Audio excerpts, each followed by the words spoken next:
Season 2 ప్రారంభంలో మనం అదే విండన్ గుహని చూస్తాం. ఇది ఒక కొత్త టైమ్ లైన్ అండ్ ఇయర్ 1921. ఆ గుహలో ఇద్దరు వ్యక్తులు తవ్వకాలు చేస్తూ ఉంటారు. ఆ ప్యాటర్న్ అంతా చూస్తూ ఉంటే భవిష్యత్తులో టైం ట్రావెల్ కి సాధ్యమయ్యే సిక్మండూస్ టన్నెల్ ప్రారంభంలా ఉంది. వాళ్ళిద్దరూ కూడా చాలా ఉత్సాహంగా పనిచేస్తున్నారు, ఎందుకంటే ఇది ఒక కొత్త ఆరంభానికి ద్వారం. నిజానికి వారిద్దరూ తండ్రి కొడుకులు. అలా తవ్వకాలు చేస్తూ ఉండగా తండ్రి కొడుకుతో ఆరంభం ముగింపు రెండు వేర్వేరు కాదు, రెండు ఒకటే అని అంటాడు. అది విన్న తన కొడుకు, అవును ఇది సిక్మండూస్ క్రీటస్ ఆస్ట్, ఇక్కడ నుంచి ప్రపంచం సృష్టించబడింది అని చెప్తాడు. ఆ మాట విన్న వెంటనే తండ్రికి ఏదో పూనకం వచ్చినట్టు స్పీడ్ గా తవ్వడం ప్రారంభిస్తాడు. కాసేపటి తర్వాత ఇద్దరు పని ముగించుకొని ఇంటికి వెళ్లడానికి సిద్ధపడుతూ ఉండగా అప్పుడే మనం తండ్రి బాడీ మీద సీజన్ 1 లో నోవా వీపు మీద ఉన్న అదే సిక్మండూస్ టాటూని చూస్తాం. అప్పుడే కొడుకు ఆడమ్ గురించి మాట్లాడడం స్టార్ట్ చేస్తాడు. ఆడమ్ చెప్తున్నదంతా నిజమే, తను చెప్పింది చెప్పినట్టే జరుగుతోంది అని అంటాడు. కానీ తండ్రి మాత్రం ఆ మాటలను కొట్టిపడేస్తూ అవన్నీ ఒట్టి బోగస్, ఫస్ట్ నిన్ను నువ్వు నమ్ముకో, ఆ ఆడమ్ మంచోడు కాదు, వాడి మాటల్ని విన్నామంటే నాశనం అయిపోతావు అని అంటాడు.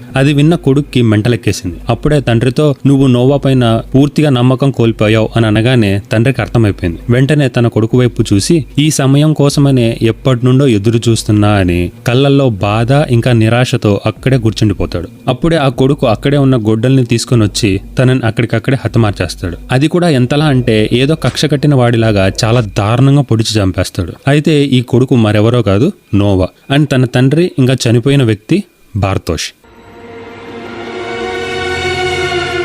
హాయ్ మామా, welcome back to JP explain series. అందరూ ఎలా ఉన్నారు? I hope everyone is doing great. So ఇక నుండి సీజన్ 2 కి రిలేటెడ్ గా వీడియోస్ మన ఛానల్లో రెగ్యులర్ గా పెట్టబోతున్నాం మామా. సీజన్ 1 కి చూపించిన లవ్ కంటే కూడా సీజన్ 2 కి ఇంకొంచెం ఎక్స్ట్రా లవ్ ని యాడ్ చేసి ఇంకొంచెం ఎక్కువ ప్రేమిస్తారని ఆశిస్తూ సీజన్ 2 లోకి డీప్ డైవ్ చేసే ముందు మనం లాస్ట్ సీజన్ లో ఏం జరిగిందో ఒక్కసారి రివైండ్ చేసుకుందాం.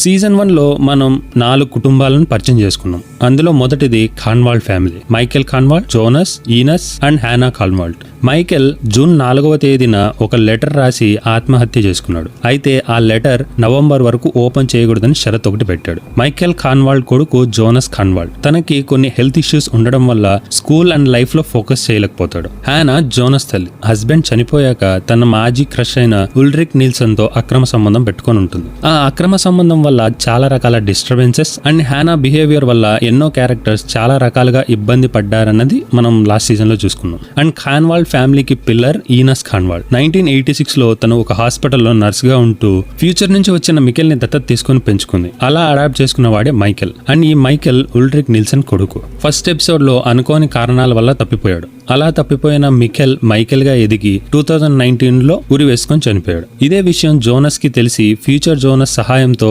పాస్ట్ లోకి వెళ్లి ఫ్యూచర్ ని మార్చే ప్రయత్నం చేస్తుంటాడు. కానీ అనుకోకుండా వేరొక టైం లైన్ లో ఇరుక్కుపోతాడు. ఇప్పుడు రెండవ కుటుంబాన్ని చూద్దాం. ఇదే Nielsens family.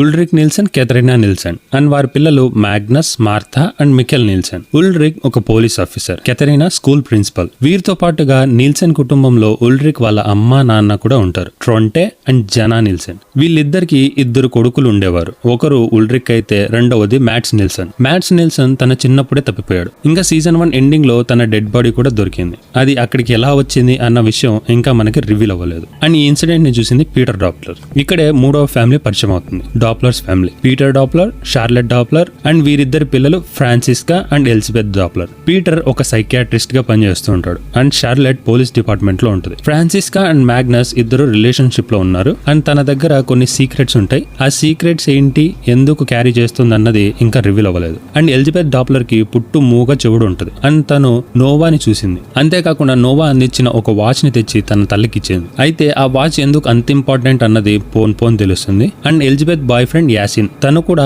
Mats, Mikel and Eric లాగా మాయమయ్యాడు. ఏమైపోయాడు అన్నది మాత్రం ఇంకా సస్పెన్స్ గానే ఉంది. అలానే ఈ యాసిన్ ఈ సిరీస్ కి ఎలా కనెక్ట్ అయ్యాడు అన్నది కూడా సీజన్ 2 లో చూస్తాం. అండ్ డాప్లర్స్ ఫ్యామిలీలో ఇంకొక పర్సన్ కూడా ఉంటాడు. తనే మొత్తం సిరీస్ కి head and main character, Helge Doppler. తనని మనం లాస్ట్ సీజన్ లోనే 3 వర్షన్స్ లో ఉండేది చూసాం. And old person final episode లో చనిపోయాడు అండ్ తను ప్యూర్లీ ఇంట్రోవర్ట్. ఉల్రిక్ చేసిన ఒక పని వల్ల తన జీవితం మొత్తం తల్లకిందలైపోయింది. అండ్ హెల్గే యొక్క చిన్ననాటి friend and crush Claudia Tiedemann. ఇక్కడితో 4వ ఫ్యామిలీ పరిచయం అవుతుంది. Regina Tiedemann, Alexander Tiedemann and Bartosz Tiedemann. Regina తన సొంత హోటల్ ని మెయింటైన్ చేస్తూ ఉంటది అండ్ తనకి రీసెంట్ గా క్యాన్సర్ ఉన్నట్టుగా బయటపడింది. అయితే తనకి క్యాన్సర్ రావడానికి ఆ పవర్ ప్లాంట్ కి ఏమన్నా లింక్ ఉండొచ్చా అన్న విషయం ఇంకా సస్పెన్స్ గానే ఉంది. కాజ్ క్లౌడియా టీడ్మెన్ పవర్ ప్లాంట్ లో జరిగిన ఒక ఇన్సిడెంట్ గురించి బయట పెట్టింది కదా, అదే న్యూక్లియర్ వేస్ట్ బయట గురించి. అయితే ఆ న్యూక్లియర్ వేస్ట్ వల్ల ఇంకా ఎన్నెన్ని విచిత్రాలు జరగబోతున్నాయి అన్నది ఈ సీజన్ లో చూస్తాం. అలా season 1 full on confusions, suspenses and twists and turns తో ఎండ్ అయింది. అండ్ ఇక్కడ నుంచి గందరగోళాలు ఎక్కువ అవుతాయి, మరికొన్ని సస్పెన్సెస్ కూడా రివీల్ అవుతాయి. అంతేకాకుండా చాలా వరకు హై ఇచ్చే scenes and mind bending concepts and వీటన్నిటితో పాటు కొత్త క్యారెక్టర్స్, కొత్త టైమ్ లైన్స్ కూడా పరిచయం అవుతాయి మామ. సో ఇది మామ రీక్యాప్. ఇక్కడ నుండి మనం ఒరిజినల్ వీడియోలోకి వెళ్ళిపోదాం.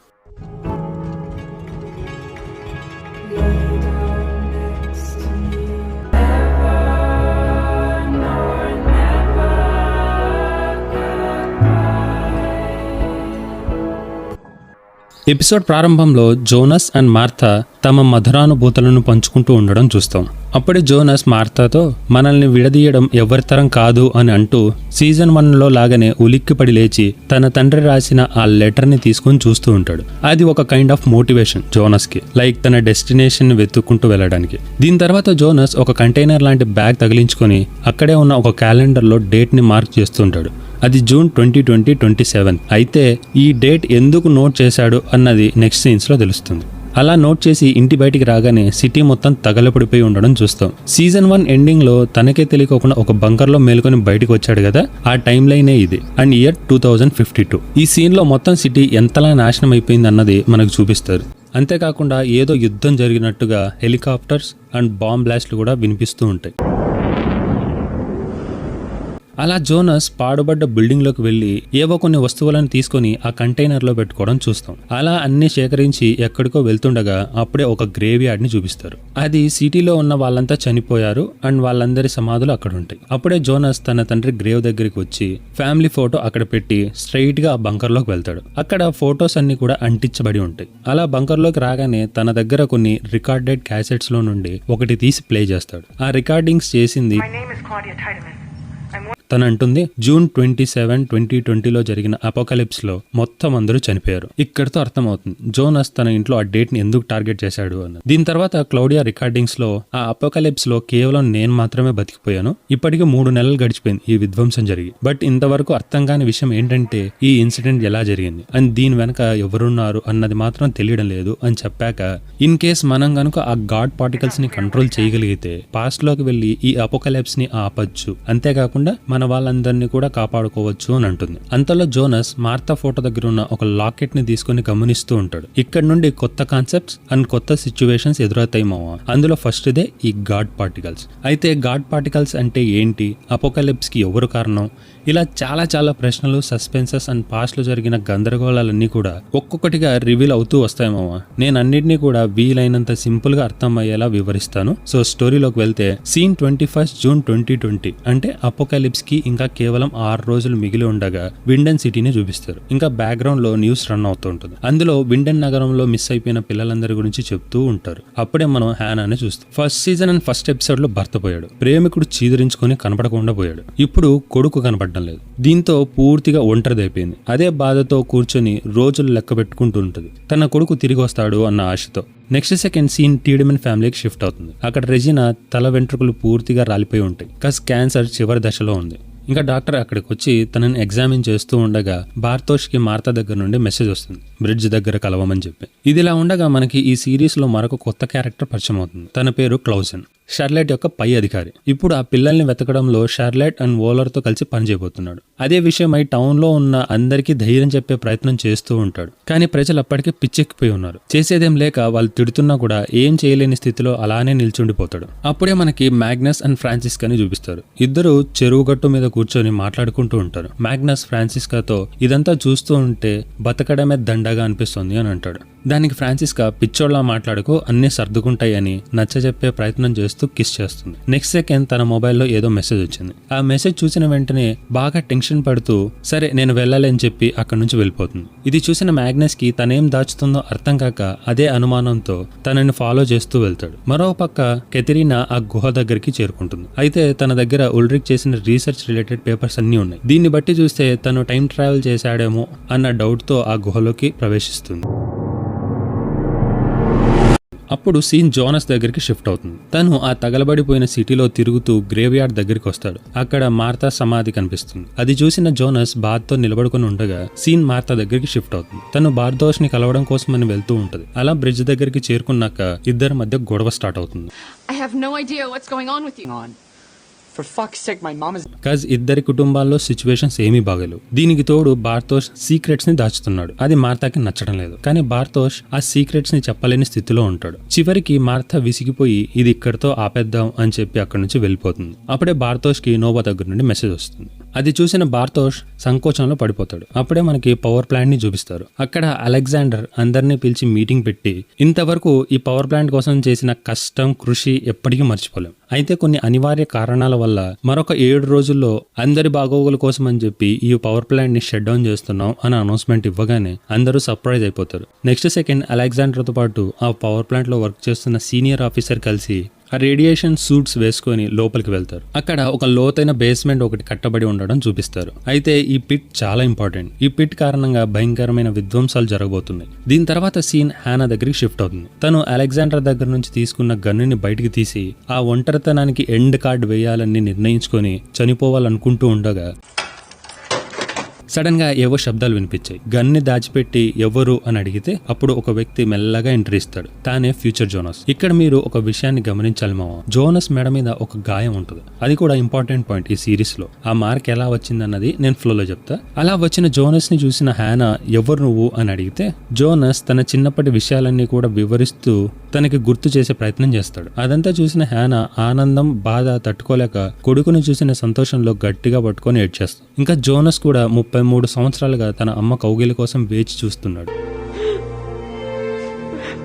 ఈ సీన్ బాగా ఎమోషనల్ గా ఉంటుంది మావాస్. ఇలా ఉండగా సడన్ గా బ్యాక్గ్రౌండ్ లో ఒక అన్నోన్ వాయిస్ అంటుంది, ఏది కూడా కోఇన్సిడెన్స్ కాదు, ప్రతిదీ కూడా ముందే రాయబడి ఉంటుంది అని అంటూ ఉండగా మనం ఫ్రాన్సిస్కాని చూస్తాం. తను అదే ట్రాక్ దగ్గరికి వస్తూ ఉంటుంది. ఇంకా అనుమానంతో ఉన్న మ్యాగ్నస్ కూడా తనని ఫాలో చేస్తూ అక్కడికి వచ్చింటాడు. అయితే ఈసారి ఫ్రాన్సిస్కా ఆ డబ్బాలో ఏదో ఎన్వలప్ ని పెడుతుంది. మరొక పక్క ఆ వాయిస్ ఏది ఎలా జరగాలో అది అలానే ఖచ్చితమైన సమయంలో జరుగుతుంది. అయితే కొంతమంది మాత్రమే వారి వారి జీవితాలను మార్చి రాసుకుంటారు అని అనగానే మనకి కెథరీనాని చూపిస్తారు. తను ఆ గుహలోతుల్లోకి వచ్చేసి ఉంటుంది. ఇంకా ఆ మ్యాప్ సహాయంతో ఇంకాస్త లోపలికి వెళ్ళగానే సీన్ 1921 కి షిఫ్ట్ అవుతుంది. అక్కడ ఒక చర్చిలో యంగర్ నోవాని చూస్తాం. ఇంకా తన పక్కన ఒక వ్యక్తి కూర్చొని తన తండ్రిని చంపిన కారణంగా ఆ వ్యక్తి తనని ప్రశంసిస్తూ యాడమ్ నీ పనిని తప్పకుండా మెచ్చుకుంటాడు అని అంటాడు. అండ్ ఆ వ్యక్తి ఇంకెవరో కాదు, Noah. So present Noah past లోకి వెళ్లి తన సెల్ఫ్ నే కలుసుకుంటాడు. ఇంకా తనతో అన్నాడు, ఇదంతా కనెక్టెడ్, నువ్వు నేను పాస్ట్ అండ్ ఫ్యూచర్ అని అనగానే 2052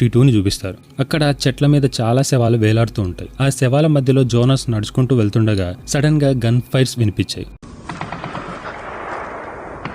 భయంతో ఏం జరుగుతుందో చూద్దామని చెప్పి కాస్త దూరం వెళ్లి చూడగానే కొంతమంది మనుషులు గుంపుగా ఉండడం చూస్తాడు. ఇంకా అక్కడ మనం సీజన్ 1 ఎండింగ్ లో చూసిన అమ్మాయిని చూస్తాం. తన పేరు సిల్జా. అండ్ అక్కడ వారంతా కలిసి ఇద్దరు ఫ్రెంచ్ మెన్స్ ని ఉరి తీస్తూ ఉంటారు. అయితే ఎందుకు వాళ్ళని చంపేస్తున్నారన్నది ఫ్లోలో చూద్దాం. అండ్ ఆ గ్యాంగ్ కి ఒక లీడర్ ఉంటది. ఇంకా తన ముఖం సగం కాలిపోయి కళ్ళు కూడా చాలా వరకు దెబ్బతిన్నాయి. అప్పుడే తను మూగ సైగలతో మాట్లాడడం స్టార్ట్ చేస్తుంది. అండ్ తనెవరో కాదు, షార్లెట్ డాప్లర్ కూతురు ఎలిజబెత్ డాప్లర్. అయితే తనకి ఏమైంది, ఎందుకని ఇలా అయిపోయింది అనేదంతా కూడా నెక్స్ట్ ఎపిసోడ్స్ లో తెలుస్తుంది. దీని తర్వాత ప్రెజెంట్ లో ఉన్న ఎలిజబెత్ ని చూపిస్తారు. పీటర్ తనని ఒక సీక్రెట్ రూమ్ లోకి తీసుకుని వచ్చి ఉంటాడు. అది షార్లెట్ పర్సనల్ రూమ్. అక్కడ తన చిన్నప్పటి విషయాలన్నింటినీ కూడా దాచిపెట్టుంటది. ఇక్కడే మనం ఊహించని అండ్ ఒక హై లెవెల్ సీక్రెట్ ఒకటి బయటపడుతుంది. అదేంటంటే షార్లెట్ హెచ్జి టానోస్ మనవరాలు. ఇదే సమయంలో మనం క్లౌస్ ని చూస్తాం. తను షార్లెట్ మీద అనుమాన పడుతూ ఉంటాడు. అయితే షార్లెట్ కి క్లౌస్ అంటే కొంచెం కూడా పడదు. నెక్స్ట్ సెకండ్ సీన్ నీల్సన్ ఇంటికి షిఫ్ట్ అవుతుంది. అక్కడ మికెల్ ఫోటోని చూస్తాం. అప్పుడే మార్తా తన తల్లిని వెతుక్కుంటూ ఆ రూమ్ లోకి వచ్చి చూస్తే మార్తా మైండ్ పోయింది. ఎందుకంటే ఉల్రిక్ చేసిన ఇన్వెస్టిగేషన్ ఫైల్స్ అన్నీ కూడా అక్కడే పడి ఉన్నాయి. ఏంటిదంతా అని చెప్పి ఇప్పుడు ఆ ఫైల్స్ ని మార్తా రీడ్ చేయడం స్టార్ట్ చేస్తుంది. మరొక పక్క కెథరీనా ఆ గుహలో ఎక్కడి నుండి మార్క్ చేసుకుని వెళ్ళిందో మళ్ళీ అక్కడికే వచ్చి నిల్చుంది. తనకి ఎటు పోవాలో అర్థం కాక బాధ, నిరాశ ఇంకా కోపంతో అక్కడే కూర్చుండిపోతుంది. అప్పుడే మనం నోవాని చూస్తాం. తను ఒక పెయింటింగ్ ని చూస్తూ నిల్చొని ఉండగా తన వెనకాల ఉన్న ఒక వ్యక్తి బార్తోష్ ని సెట్ చేసావా, అంతా సవ్యంగా జరుగుతోందా అని అడుగుతూ ఉంటాడు. అది ఇంకెవరో కాదు, ఈ నాటకానికి పాత్రధారి అండ్ సూత్రధారి వన్ అండ్ ఓన్లీ యాడమ్.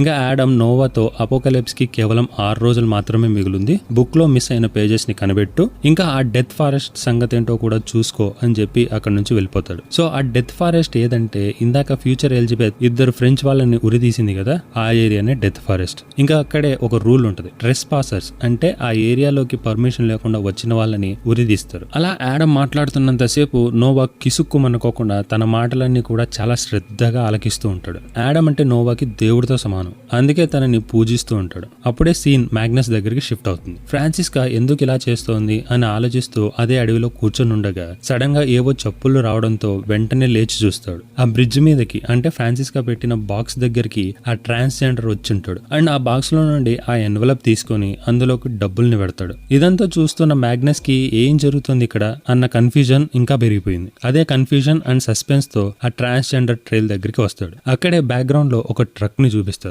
అదే ఫ్యూచర్ జోనస్ న్యూక్లియర్ వేస్ట్ ని దొంగలించిన ట్రక్. అయితే ఈ ట్రక్ ని ఎందుకని అదే పనిగా చూపిస్తున్నారు అన్నది మీకు తర్వాత తెలుస్తుంది. అలా మ్యాగ్నస్ ట్రైల్ లోపలికి వెళ్ళగానే ట్రాన్స్జెండర్ ని చూసి భయంతో ఏమీ అడగకుండా అక్కడ నుంచి పారిపోతాడు. నెక్స్ట్ సెకండ్ సీన్ మైకెల్ ఇంటికి షిఫ్ట్ అవుతుంది. అక్కడ ఫ్యూచర్ జోనస్ అండ్ హ్యానా కూర్చొని మాట్లాడుకుంటూ ఉండగా హ్యానా ఫ్యూచర్ జోనస్ తో నువ్వు జోనస్ అయితే నా జోనస్ ఎక్కడ, నువ్వు ఎలా వచ్చావు అని అడుగుతుంది. దానికి ఫ్యూచర్ జోనస్ ఆ జోనస్ ఫ్యూచర్ లోకి వెళ్ళిపోయాడు అని చెప్పి తన వెనకాల ఫ్లోర్ ని చూస్తూ ఉంటాడు. అలా ఎందుకు చూశాడు అన్నది నేను మీకు నెక్స్ట్ ఎపిసోడ్స్ లో చెప్తాను. అలా జోనస్ మళ్ళీ కంటిన్యూ చేస్తూ నేను ఈ లూప్ మొత్తాన్ని ఎండ్ చేద్దామని వచ్చాను, బట్ ఆ ప్యాసేజ్ మాత్రమే క్లోజ్ చేయగలిగాను అని అంటాడు. ఈ మాట గుర్తుపెట్టుకోండి. దీని తర్వాత సీన్ ఎలిజబెత్ దగ్గరికి షిఫ్ట్ అవుతుంది. తను షెర్లెట్ రూమ్ లో బుక్స్ అన్ని కూడా తిరిగేస్తూ ఉంటే మనకి వెరీ పర్టికులర్ గా ఈ పెయింటింగ్ ని చూపిస్తారు. ఈ పెయింటింగ్ జస్ట్ నార్మల్ గా చూపించడం లేదు మామ, ఇది ఈ ఎపిసోడ్ ని రిప్రజెంట్ చేస్తుంది. అది ఎలా అన్నది నేను లాస్ట్ లో చెప్తా, కాజ్ ఫ్లో మిస్ అవుతుంది. అలా బుక్ ని చూస్తూ ఉండగా సడన్ గా ఒక బుక్ లో తనకు ఒక ఫోటో దొరికింది. ఆ ఫోటో చూడగానే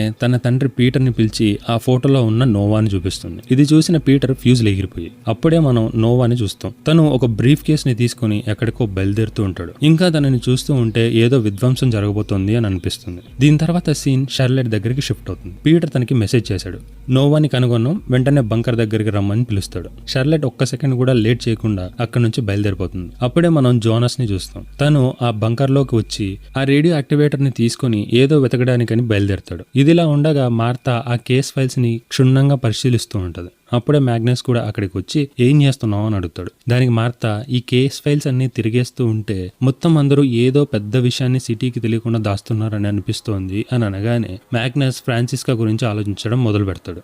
అప్పుడే మనం బార్తోష్ ని చూస్తాం. నోవా చెప్పినట్టుగా ఆ గుహ దగ్గరికి వచ్చి వెయిట్ చేస్తూ ఉంటాడు. నెక్స్ట్ సెకండ్ నోవా అదే గుహలో నుండి బయటికి రావడం చూస్తాం. ఇందాక ఫ్యూచర్ జోనస్ గుహలో ప్యాసేజ్ ని క్లోజ్ చేశా అన్నాడు, బట్ నోవా మాత్రం అదే గుహలో నుండి వచ్చాడు. అయితే గుహ నిజంగానే క్లోజ్ అయిందా లేదా అన్నది మాత్రం సస్పెన్స్ గానే ఉంటుంది. అప్పుడే నోవా బార్తోష్ తో నువ్వు ప్రిపేర్డ్ గా ఉన్నావా అని చెప్పగానే దానికి బార్తోష్ గొర్రె కసాయవాడిని నమ్మినట్టుగా నోవా వెనక కిసుక్కుమనుకోకుండా వెళ్ళిపోతాడు. దీని తర్వాత సీన్ ఆ ట్రాన్స్జెండర్ ట్రైల్ దగ్గరికి షిఫ్ట్ అవుతుంది. అండ్ లోపల నుంచి ఓలర్ బయటికి రావడం చూస్తాం. ఇంకా తనకి కాస్తంత డబ్బుని కూడా ఇస్తూ ఉంటాడు. నిజానికి వీళ్ళిద్దరు బ్రదర్స్. అండ్ ఆ ట్రక్ తనకి దగ్గరలో ఉంటే సేఫ్ అని ఓలర్ అక్కడ పెట్టి ఉంటాడు. అలా ట్రక్ ని తీసుకుని బయలుదేరగానే సీన్ షెర్లెట్ దగ్గరికి షిఫ్ట్ అవుతుంది. తను ఆ బంకర్ లోకి వెళ్ళగానే పీటర్ ఆ ఫోటోని తనకిచ్చి తనే నోవా అని చెప్తాడు. ఇది విన్న షెర్లెట్ సర్ప్రైజ్ అయిపోతుంది. తర్వాత ఆ ఫోటోని వెనక్కి తిప్పి చూస్తే అది 1921 లో తీసుకున్న ఫోటో అండ్ దాని మీద సిగ్మండస్ క్రియేటర్స్ ఎస్ట్ అని రాస్తుంది. అది చూసిన పీటర్ షెర్లెట్ తో వీళ్ళంతా ఎవరో నీకు తెలుసా అని అడుగుతాడు. విచిత్రం ఏంటంటే షెర్లెట్ కి కూడా వాళ్ళెవరో తెలియదు.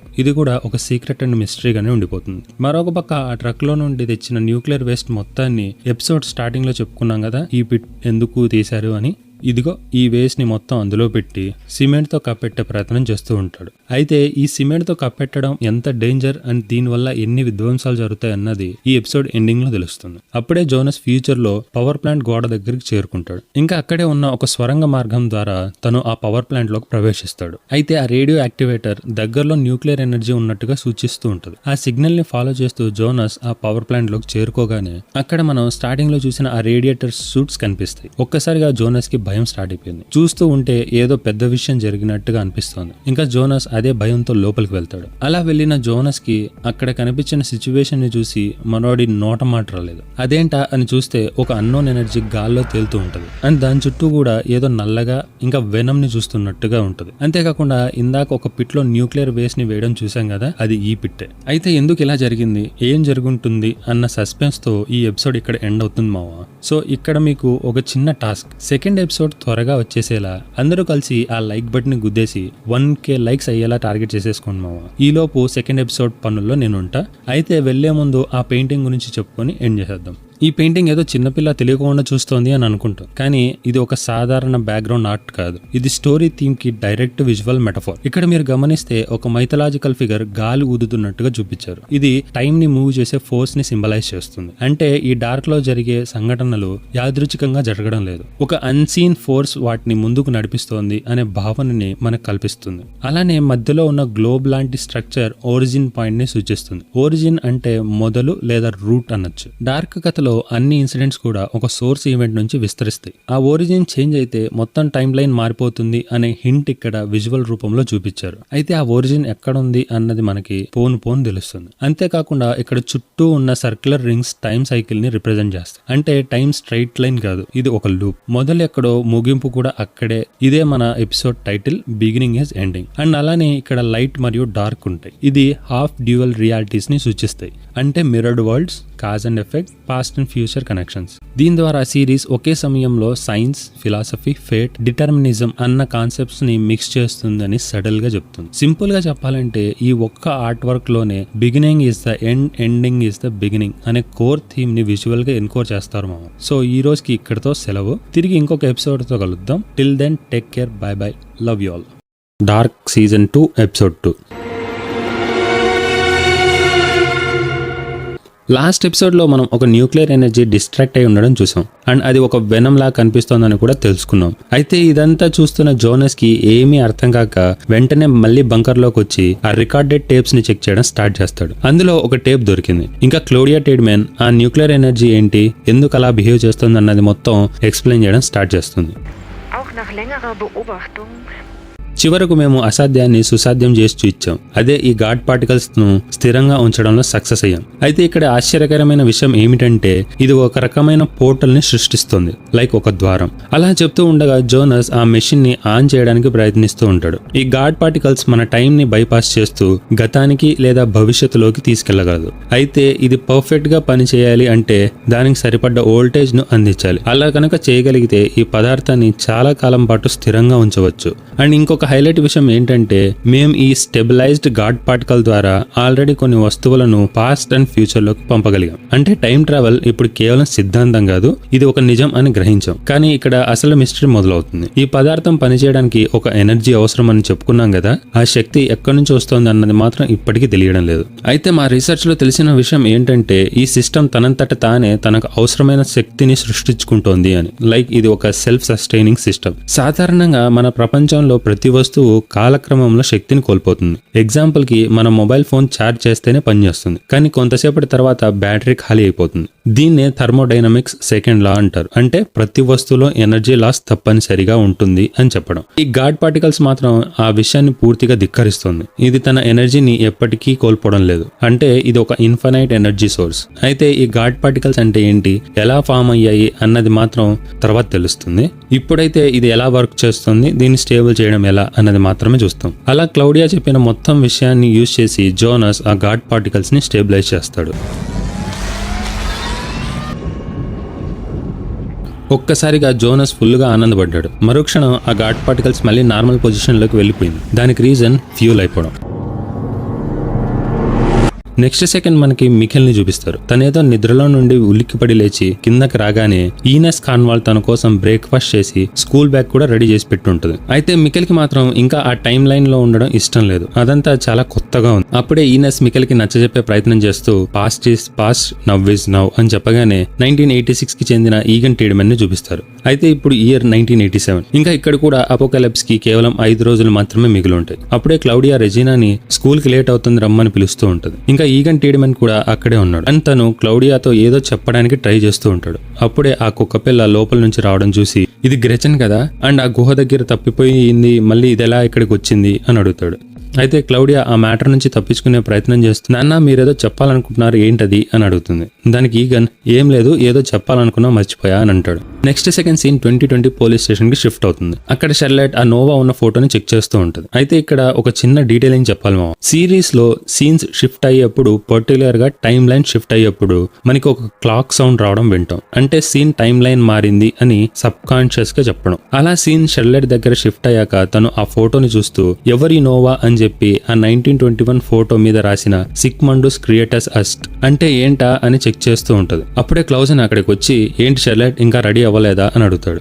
దానికి షెర్లెట్ ఎక్కడికి అని అంటే అప్పుడు క్లౌజన్ చెప్పా కదా టీడ్మెన్ ఇంటికి అని అంటాడు. దానికి షెర్లెట్ అయినా వాళ్ళ దగ్గరికి ఎందుకు, వాళ్ళేం చేశారు అని అడిగితే అప్పుడు క్లౌజన్ సరే నాకు ఒక విషయం చెప్పు, మికెల్, ఎరిక్ అండ్ ముఖ్యంగా నీ ఫ్రెండ్ ఉల్డ్రిక్ అంతా ఎక్కడ మిస్ అయ్యారు, ఆ గుహ దగ్గరే కదా, అండ్ ఆ గుహ పవర్ ప్లాంట్ దగ్గరలో ఉంది. అండ్ ఇంకొక ఇంట్రెస్టింగ్ విషయం గమనించావా, అలెగ్జాండర్ టీడ్మెన్ రెజినా ఇంటి పేరుని తన ఇంటి పేరుగా మార్చుకున్నాడు. అండ్ వారి వివాహం కూడా అనుమాన స్థితిలో జరిగింది అని అనగానే షెర్లెట్ ఒక్క సెకండ్ స్తంభించిపోతుంది. ఈ కోణంలో నేను ఎప్పుడు ఆలోచించలేదు అని. అప్పుడే క్లౌజన్ సో ఇక వెళ్దామా అని అనగానే షెర్లెట్ మాట్లాడకుండా వెళ్ళడానికి రెడీ అయిపోతుంది. అలా వెళ్తూ క్లౌజన్ షెర్లెట్ దాచిన ఆ ఫోటోని గమనిస్తాడు.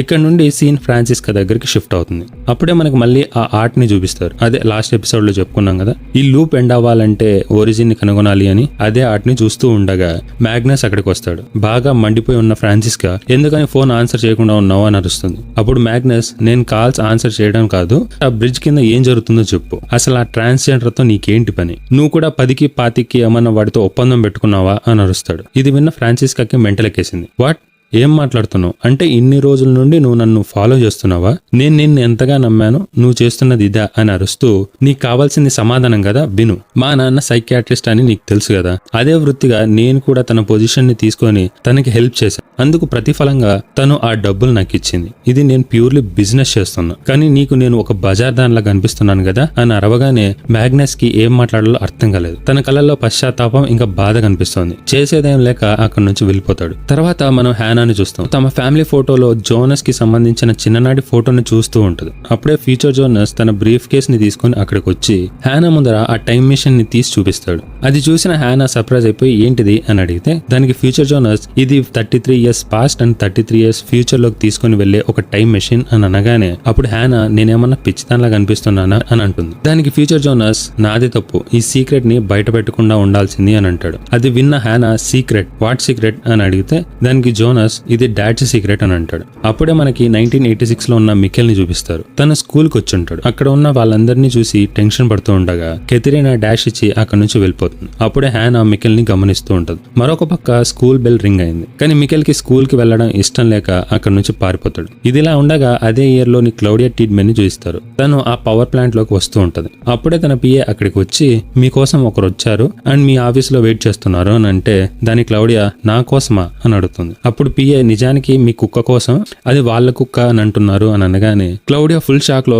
ఎవరో చూద్దామని చెప్పి లోపలికి రాగానే తన ముందర ముసలి క్లౌడియా కూర్చొని ఉంటది. వెంటనే ఆ కుక్క పిల్ల తన దగ్గరికి పరిగెత్తుకుంటూ వెళ్ళిపోతుంది. అది చూసిన క్లౌడియా అమ్మయ్య ఇది మీ కుక్కనా, నీకెలా తెలుసు అని అడుగుతుంది. అప్పుడే ముసలి క్లౌడియా ఇది నా కుక్క అయితే నీ కుక్క కూడా అని అనగానే యంగర్ క్లౌడియా ఫ్యూజ్ ఎగిరిపోయావు, ఏం మాట్లాడుతున్నావు అని చెప్పి. నెక్స్ట్ సెకండ్ సీన్ ఈగన్ దగ్గరికి షిఫ్ట్ అవుతుంది. తను ఒక హాస్పిటల్ కి కాల్ చేసి ఏదో మాట్లాడుతూ ఉండగా న్యూస్ పేపర్ లో మ్యాట్స్ నీల్సన్ మిస్సింగ్ పోస్టర్ కనిపిస్తుంది. అంతేకాకుండా ఆ డైరీలో నోట్ చేసుకున్న వై నాట్ ఫారెస్ట్ రోడ్ అన్న మెసేజ్ కనిపించగానే తనేదో ఆలోచనలో పడిపోతాడు. మరొక పక్క ఇద్దరు క్లౌడియాస్ కూర్చొని ఒకరితో ఒకరు మాట్లాడుకుంటూ ఉంటారు. చూపిస్తారు. అప్పుడే ముసలి క్లౌడియా, నువ్వు నమ్ముతావో లేదో ఈ ఇన్సిడెంట్ నాకు బాగా గుర్తుంది, నువ్వు విండో దగ్గరికి వెళ్ళు, నీకు ఒక విషయం చెప్పాలి అని అంటుంది. దానికి యంగర్ క్లౌడియా, వాట్, నేనెందుకు వెళ్ళాలి అని అంటే అప్పుడు ముసలి క్లౌడియా, నువ్వు వెళ్తేనే నీకు తెలుస్తుంది అని అంటుంది. అలా యంగర్ క్లౌడియా విండోలో నుండి చూస్తూ ఉండగా ఆల్రెడీ జరిగిన ఒక సంఘటనని వివరిస్తుంది. అది చూసిన యంగర్ క్లౌడియా సర్ప్రైజ్ అయిపోయి, ఎవరు నువ్వు, నీకేం కావాలి అని అడుగుతుంది. దానికి ముసలి క్లౌడియా, ఈ ఇన్సిడెంట్ ని నువ్వు చూస్తున్నావు అంటే నేను ఆల్రెడీ చూసేశానని అర్థం, ఇక్కడతో నీకు తెలియాలి,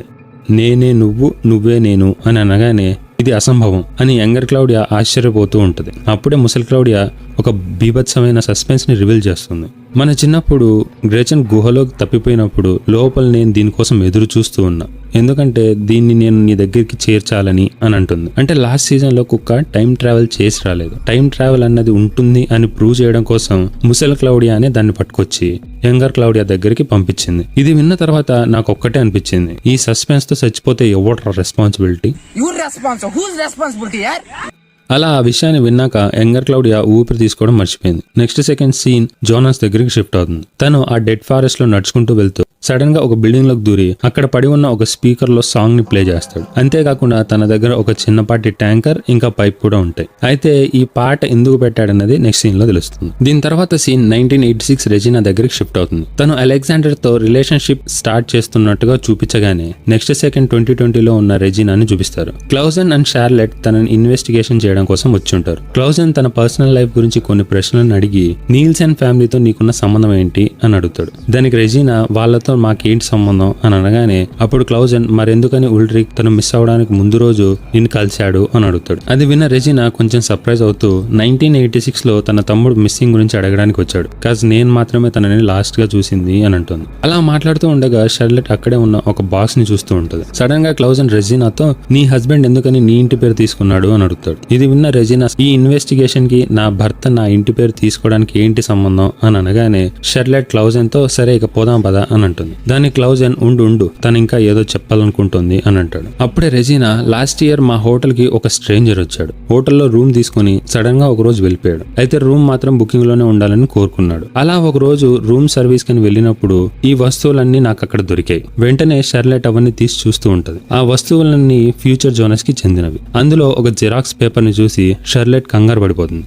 సరే నేను వెళ్ళాలి, నాకు పనుంది అని చెప్పి అక్కడ నుంచి వెళ్ళిపోతుంది. నెక్స్ట్ సెకండ్ రెజినా క్లౌజన్ తో, ఈ పార్సల్ ని జోనస్ కి సెండ్ చేయమని చెప్పి కూడా నాతో చెప్పాడు అని అంటుంది. ఇది ఇలా ఉండగా సీన్ 2052కి షిఫ్ట్ అవుతుంది. అక్కడ జోనస్ పెట్టిన సాంగ్ ని వింటూ కొంతమంది రెబిలియన్స్ ఒక ట్యాంకర్ వేసుకుని అక్కడికి వస్తారు. అలా అందరూ కలిసి ఆ బిల్డింగ్ లో వెతకడానికని వెళ్ళగానే జోనస్ ఆ ట్యాంకర్ లో నుండి ఫ్యూయల్ తీసే ప్రయత్నం చేస్తాడు. అదే టైంలో ఆ సాంగ్ సిచ్యువేషన్ తగ్గినట్టుగా పర్ఫెక్ట్ గా సింక్ అవుతూ ఉంటుంది. అలా ఫ్యూయల్ ని తీసుకుని అక్కడ నుంచి తప్పించుకుంటాడు. తక్షణం మనకి ఆ విండెన్ గుహని చూపిస్తారు. ఎవరో లైట్ పట్టుకుని రావడం చూస్తాం, అది ఫ్యూచర్ జోనస్. ఇంకా హ్యానాని తీసుకొని ఆ గుహలోకి వచ్చి ఉంటాడు. అప్పుడే ఆ టైం మెషిన్ ని ఆ గుహ మధ్యలో పెట్టి టర్న్ ఆన్ చేస్తూ ఉండగా హ్యానా అడుగుతుంది, ఎందుకని ఇక్కడికి వచ్చాం, ఏంటిది అని అంటే దానికి ఫ్యూచర్ జోనస్, ఇక్కడైతేనే మనకి సేఫ్, ఎందుకన్నది నువ్వే చూడు అని మెషిన్ ని ఆన్ చేసి హ్యానాని ఆ మెషిన్ కి దగ్గరగా తీసుకోగానే మనకి మికెల్ ని చూపిస్తారు. తన స్కూల్ ఎగ్గొట్టి అడవిలో తిరుగుతూ ఉంటాడు. అప్పుడే సడన్ గా శబ్దాలు వినిపించాయి. మికెల్ ఎంతో ఆనందంతో గుహ వైపుగా పరిగెత్తుకుంటూ వస్తాడు. మరొక పక్క హ్యానా, ఫ్యూచర్ జోనస్ ఇద్దరు ఆ మెషిన్ ని చూస్తూ ఉండగా ఆ మెషిన్ ద్వారా ఒక పోర్టల్ ఓపెన్ అవడం చూస్తాం.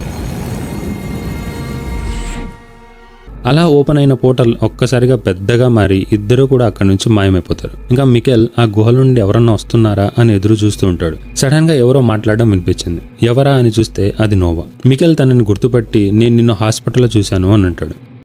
నిజానికి ఆ దేవుడు చేసే వాటన్నిటికీ రీజన్ ఉంటుందా అని అడుగుతాడు. ఫుల్ ఎక్సైట్మెంట్ అండ్ ఆనందంతో దేవుడు చేసే ప్రతి పనికి ఒక రీజన్ అండ్ పర్పస్ ఉంటుంది అని చెప్పి అక్కడి నుంచి వెళ్ళిపోతాడు. నిజానికి తన ప్లాన్ వర్కౌట్ అవుతుంది అన్న ఆనందం తన కళ్ళలో కనిపిస్తూ ఉంటుంది. నెక్స్ట్ సెకండ్ మనకి ఈగన్ ని చూపిస్తారు. తను రిటైర్మెంట్ తీసుకున్నా కూడా ఇంకా ఆ మ్యాట్స్ నీల్సన్ కేసు తనకి నిద్ర లేకుండా చేస్తుంది. అదే విషయమై హెల్గేని కలవడానికి అని వెళ్ళి అడుగుతాడు, నువ్వు ఎందుకని ఆ రోజు ఫారెస్ట్ రోడ్ లో వెళ్ళలేదు అని. దానికి హెల్గే, అతను ఆ రోడ్ లో వెళ్ళొద్దన్నాడు, మొత్తం అంతా నేనే మార్చగలను, వైట్ డెవిల్ కూడా చేయలేని పని నేను చేయగలను అన్నాడు అని అనగానే ఈగన్, ఏం మాట్లాడుతున్నావు అని ఆశ్చర్యపోయే లోపే తను ముసలి హెల్గేలాగా టిక్ టాక్ అనడం స్టార్ట్ చేస్తాడు. అప్పుడే మనకి క్లౌడియాని చూపిస్తారు. ఇంకా వారిద్దరూ కూడా అదే గుహలో ఆ టైం మెషిన్ ని తీసుకొని వచ్చి ఉంటారు. అది చూసిన యంగర్ క్లౌడియా ఏంటిది అని అడిగితే టైం మెషిన్ గురించి బ్రీఫ్ ఇస్తూ ఆ న్యూక్లియర్ వేస్ట్ ని చూపిస్తుంది. ఇది మానవ నిర్మాణంలో ఒక గొప్ప ఆవిష్కరణ అని చెప్పి ముసలి క్లౌడియా యంగర్ క్లౌడియాతో మనకి ఎక్కువ సమయం లేదు, నువ్వు వెంటనే యాడమ్ ని ఆపాలి అని అంటుంది. అది విన్న యంగర్ రెజినా యాడమ్ ఎవరు అని అడుగుతుంది. అప్పుడు ముసలి క్లౌడియా నీకు ఇంకా అర్థం కాలేదని తెలిసింది, ఇదిగో ఇది నీకు హెల్ప్ చేస్తుంది అని ఆ టైం మెషిన్ ని ఆన్ చేయగానే యంగర్ క్లౌడియా భయంతో అక్కడి నుంచి దూరంగా అది చూసిన ముసలి క్లౌడియా వీలైనంత త్వరగా దీన్ని గ్రహిస్తే రెజినాని బ్రతికించుకోవచ్చు అని చెప్పి పుసుక్కున మాయమైపోతుంది. అదంతా చూస్తున్న యంగర్ క్లౌడియా ఏం జరిగిందిరా ఇక్కడ అన్నట్టు ఆశ్చర్యంగా చూస్తూ ఉంటది. తర్వాత సీన్ 2052 టైం లైన్ లో ఉన్న జోనస్ ని చూపిస్తారు. తను ఆ ఫ్యూయల్ ని తీసుకుని మళ్ళీ ఆ సోలార్ ప్లాంట్ లోకి వెళ్తూ ఉండగా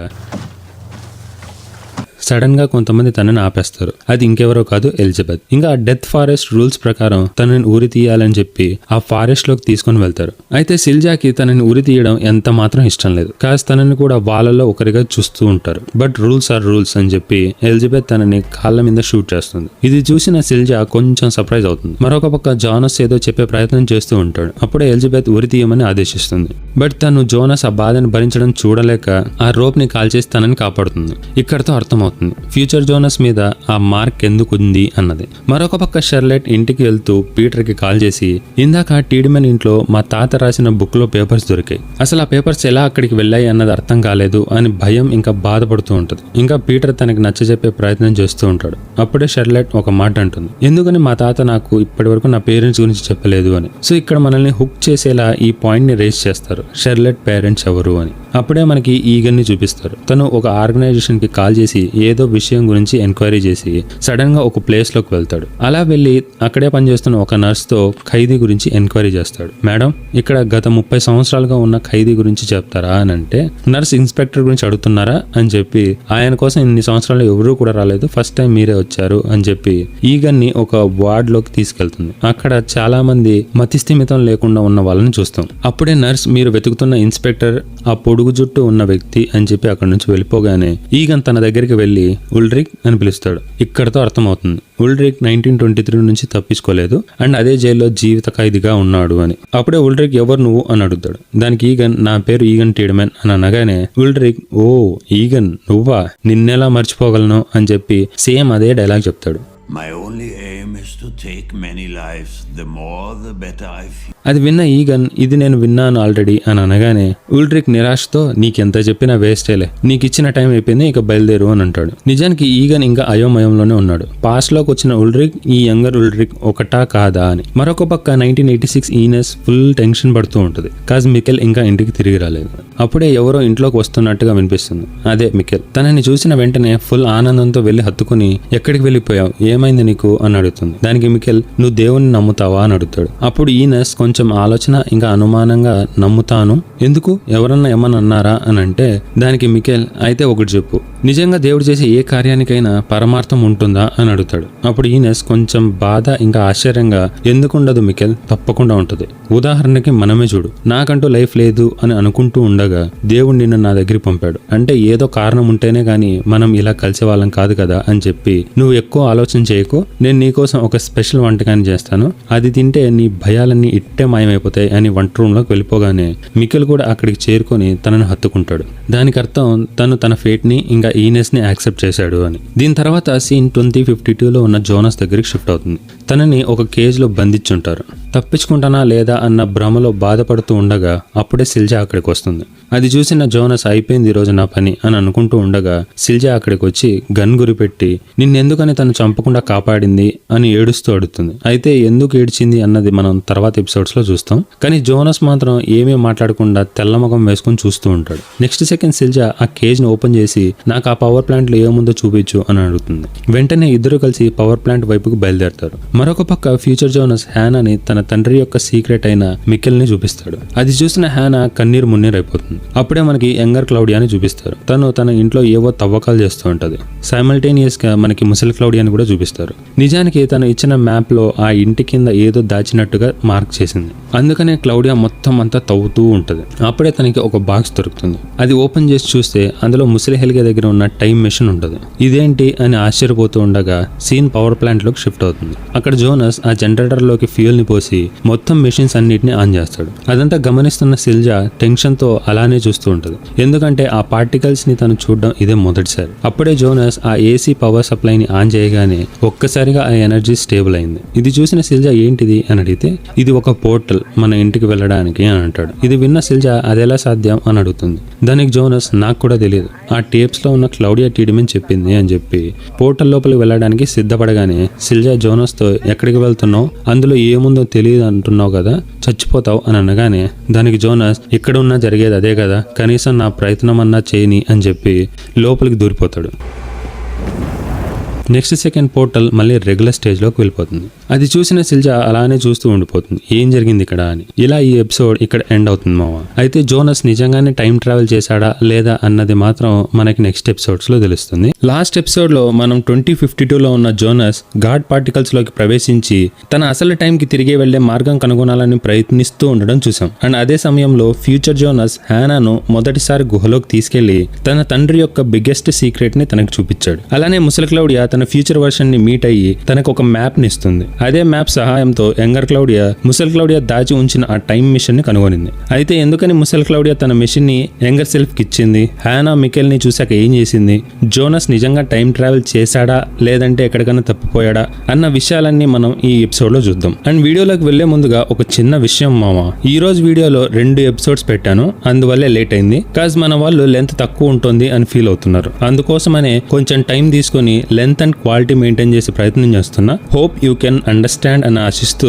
without any further adieu let's jump into the video. Hi మామా, welcome back to JP explain series Dark season 2 episode 3.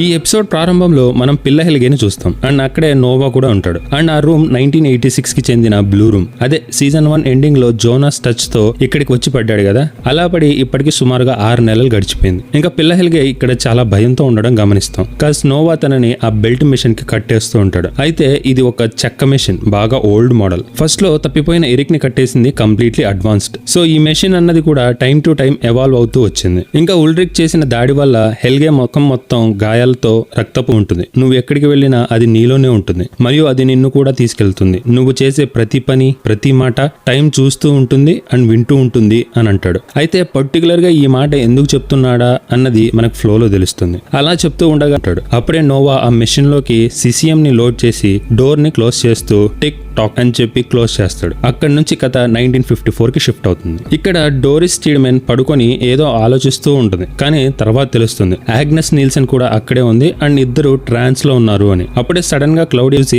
ఆశ్చర్యపోతుంది, చెప్తూ ప్రతి కుటుంబంలో కొన్ని రహస్యాలు ఉంటాయి అని చెప్పి డోరిస్ తో నువ్వు చాలా అందంగా ఉన్నావు అని చెప్పి అక్కడి నుంచి వెళ్ళిపోతుంది. అయితే డోరిస్ ఆ మాట విని చాలా సంవత్సరాలు గడిచిపోయి ఉంటుంది. కాజ్ ఈగన్ తనతో పెద్దగా టైం స్పెండ్ చేయడం లేదు. ఆ మాట వినగానే బాగా ఎమోషనల్ అయిపోతుంది.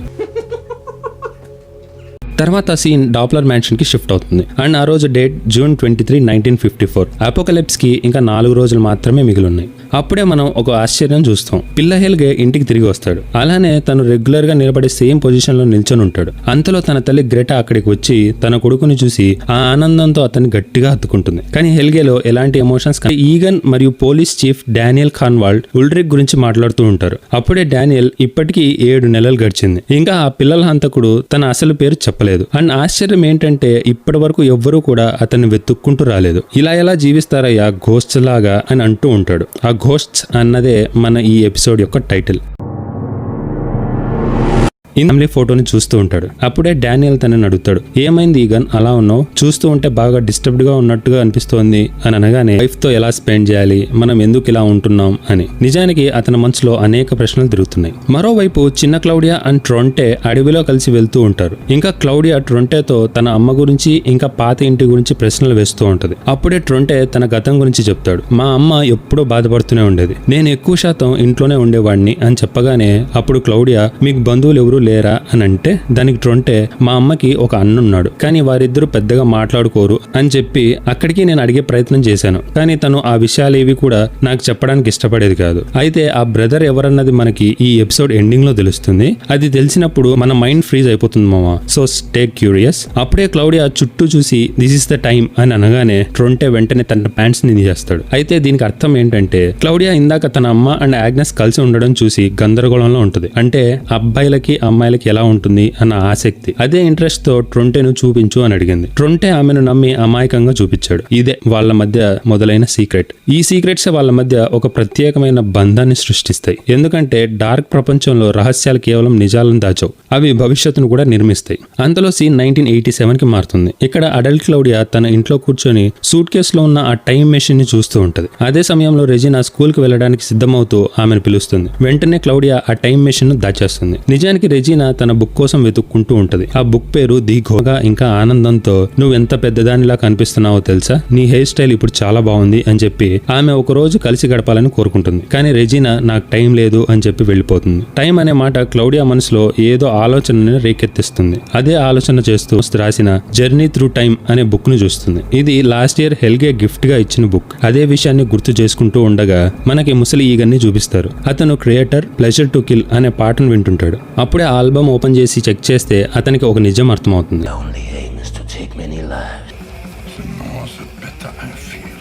1953లో ఉల్రిక్ చెప్పిన పాట లిరిక్స్ అవి నిజానికి ఒక క్లూ అని గ్రహిస్తాడు. ఇక్కడితో అతని అనుమానం నిజమవుతున్నట్టుగా అనిపిస్తోంది. నెక్స్ట్ సెకండ్ సీన్ మళ్ళీ 1954 కి మారుతుంది. ఈగన్ హెల్గే ఇంటికి వెళ్లి గత కొన్ని రోజులుగా అతను ఎక్కడున్నాడో అడగాలని ప్రయత్నిస్తాడు. కానీ హెల్గే మాత్రం పూర్తిగా నిశ్శబ్దంగా ఉంటాడు. ఇంకా ఒక్క మాట కూడా మాట్లాడాడు. అది చూసిన ఈగన్ కొంచెం సర్ప్రైజ్ అవుతాడు. అంతేకాకుండా అతని తల్లి గ్రెటా కోపంగా అతన్ని మందలిస్తుంది. కానీ హెల్గే మాత్రం స్పందించాడు. బట్ గమనించి చూస్తే అతని కళ్ళల్లో ఏదో తెలియని భయం ఇంకా చీకటి కనిపిస్తుంది. సో తన దగ్గర నుంచి రెస్పాన్స్ లేకపోవడంతో ఈగన్ అక్కడి నుంచి వెళ్ళిపోతాడు. అప్పుడే సీన్ 1987లో ఉన్న క్లౌడియా దగ్గరికి షిఫ్ట్ అవుతుంది. అండ్ తను హెల్గేను కలవడానికని వచ్చింది. ఇంకా హెల్గేతో హెల్గే ఎందుకని నాకు ఈ పుస్తకాన్ని ఇచ్చావు అని అడుగుతుంది. దానికి హెల్గే నన్ను అర్థం చేసుకోగలిగేది నువ్వు మాత్రమే అన్న ఉద్దేశంతో ఇది నేను నీకు ఇచ్చాను అని చెప్పి తర్వాత నోవా చెప్పిన అవే మాటలను రిపీట్ చేస్తాడు. టైం ఎప్పుడూ నీతోనే ఉంటుంది. నువ్వు ఎక్కడికి వెళ్ళినా అది నీలోనే ఉంటుంది మరియు అది నిన్ను కూడా తీసుకెళ్తుంది. నువ్వు చేసే ప్రతి పని ప్రతి మాట టైం చూస్తూ ఉంటుంది అండ్ వింటూ ఉంటుంది అని అనగానే క్లౌడియాకు ఏం మాట్లాడుతున్నాడో ఏంటో అర్థం కాక ఎవరి నోవా అని అనగానే హెల్గే ఒక్కసారిగా క్లౌడియా చేపట్టుకుని భయంతో ఇది మంచి చెడుల మధ్య జరుగుతున్న యుద్ధం, నువ్వు ఎట్టి పరిస్థితుల్లో నోవాను నమ్మొద్దు అని అనగానే నోవా చర్చ్ భవనం నుంచి బయటకు రావడం చూస్తాం.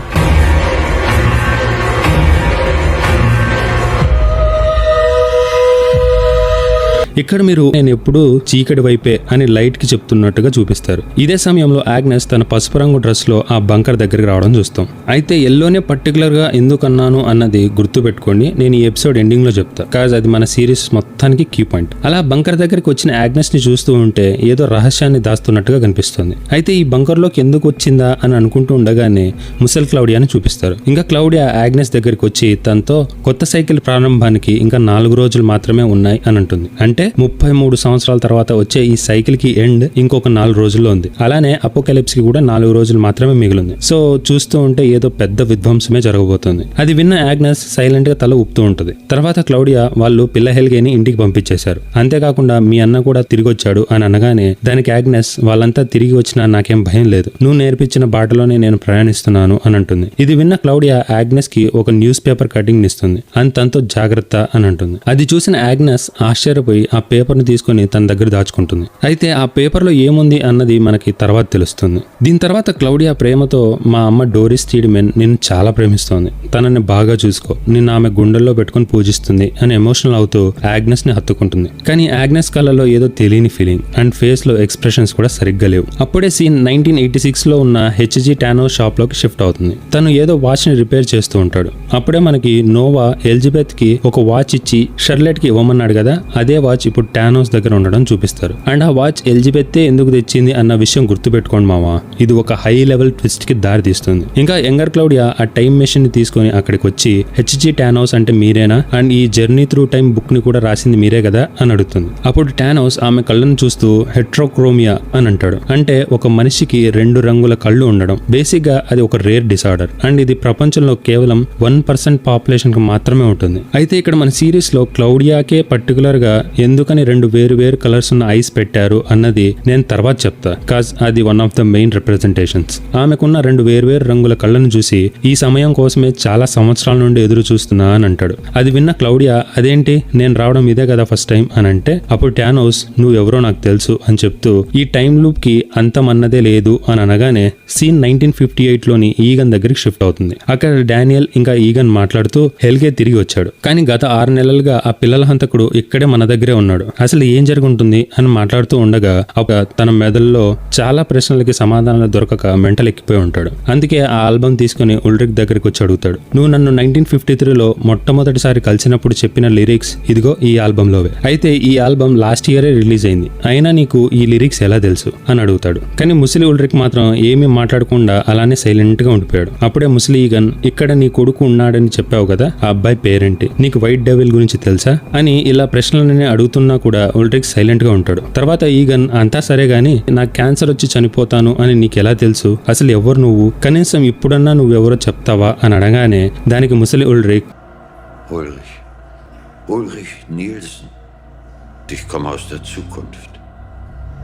నా పేరు ఉల్రిక్ నీల్సన్, నేను ఫ్యూచర్ నుంచి వచ్చాను అని అంటాడు. ఇది విన్న ఈగన్ ఫ్యూజ్ ఎగిరిపోయి అప్పుడే 1987లో ఉన్న టైం ట్రావెల్ బుక్ ని చూపిస్తారు. ఇంకా టానోస్ క్లౌడియాతో నీకు బూట్ స్ట్రాప్ పారాడాక్స్ అంటే ఏంటో తెలుసా అని అడుగుతాడు. దానికి క్లౌడియా లేదు అని అనగానే అప్పుడు టానోస్ బూట్ స్ట్రాప్ పారాడాక్స్ గురించి ఎక్స్ప్లెనేషన్ ఇవ్వడం స్టార్ట్ చేస్తాడు. బూట్ స్ట్రాప్ పారాడాక్స్ అంటే ఒక వస్తువు లేదా సమాచారం టైం ట్రావెల్ వల్ల పాస్ట్ అండ్ ఫ్యూచర్ మధ్య లూప్ లో ఇరుక్కొని తిరుగుతూ దానికంటూ ఒక ఓరిజిన్ అంటే ఒక మూలం అన్నది లేకుండా ఎగ్జిస్ట్ అయ్యి ఉంటుంది. లైక్ ఎవరు క్రియేట్ చేశారో ఏంటో తెలియకుండా అది టైం లూప్ వల్లే ఎగ్జిస్ట్ అవుతూ ఉంటది. ఎగ్జాంపుల్ కి ఈ బుక్, నిజానికి నేను ఈ బుక్ ని రాశానా లేదా అన్నది కూడా నాకు తెలియదు. పాస్ట్ లో ఎవరో ఒకరు వచ్చి ఇది నాకు అందించారు, మళ్ళీ ఫ్యూచర్ లోకి వచ్చాక మళ్ళీ అదే పాస్ట్ లోకి వెళ్ళి సేమ్ లూప్ రిపీట్ అవుతూ వస్తుంది. సో దీన్నే బూట్ స్ట్రాప్ పారాడాక్స్ అంటారు. అంటే ఎలాంటి ఒరిజిన్ లేకోకుండా కాలక్రమేణా తిరుగుతూ ఉండడం అని చెప్పగానే మనకి 1953కి చెందిన ఈగన్ ని చూపిస్తారు. ఈగన్ జైల్లో ఉన్న ఉల్రిక్ దగ్గరికి వెళ్తాడు. అతను సెల్ బయట నిలబడి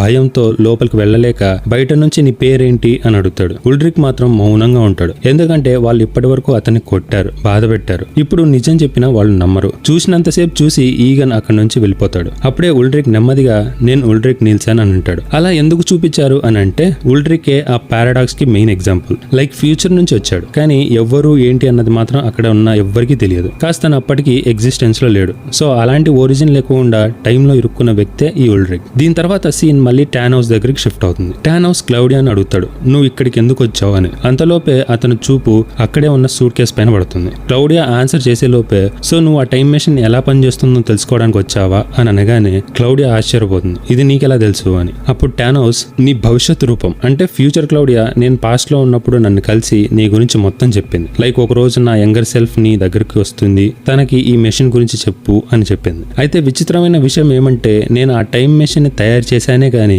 అది ఎలా పనిచేస్తుందన్నది లాస్ట్ ఇయర్ ఒక కుర్రాడు వచ్చి నేర్పించే వరకు తెలియదు అని అంటాడు. ఇలా చెప్తూ ఉండగా సీన్ డాప్లర్స్ మ్యాన్షన్ కి షిఫ్ట్ అవుతుంది. అక్కడ గ్రెటా డాప్లర్ నోవాతో హెల్గే గురించి చెప్తూ ఉంటది. ఎందుకని నా కొడుకు మాట్లాడడం లేదు, ఏమన్నా మూగబోయాడా లేదంటే ఏదన్నా దుష్టశక్తి ఆవహించిందా అని. అప్పుడు నోవా నువ్వు అనవసరమైన ఆలోచనలు చెయ్యకు అని అంటూ ఉండగానే గ్రెటా హెల్గేని పిలుస్తుంది. అలా వచ్చిన హెల్గే స్టెప్స్ దిగుతూ వచ్చి నోవాని గట్టిగా హత్తుకుంటాడు. అప్పుడు నోవా స్టార్టింగ్ లో చెప్పిన అవే మాటలను చెప్తూ బైబిల్లో కొడుకు మాట్లాడుతున్నాడు అని ఫుల్ హ్యాపీగా ఫీల్ అవుతూ ఉంటది. అప్పుడు నోవా నీ కొడుకు నీకు దొరికిన వరం, కాపాడుకోవడం నీదే బాధ్యత అని అక్కడి నుంచి వెళ్ళిపోతాడు. అప్పుడే సీన్ ఈనస్ దగ్గరికి షిఫ్ట్ అవుతుంది.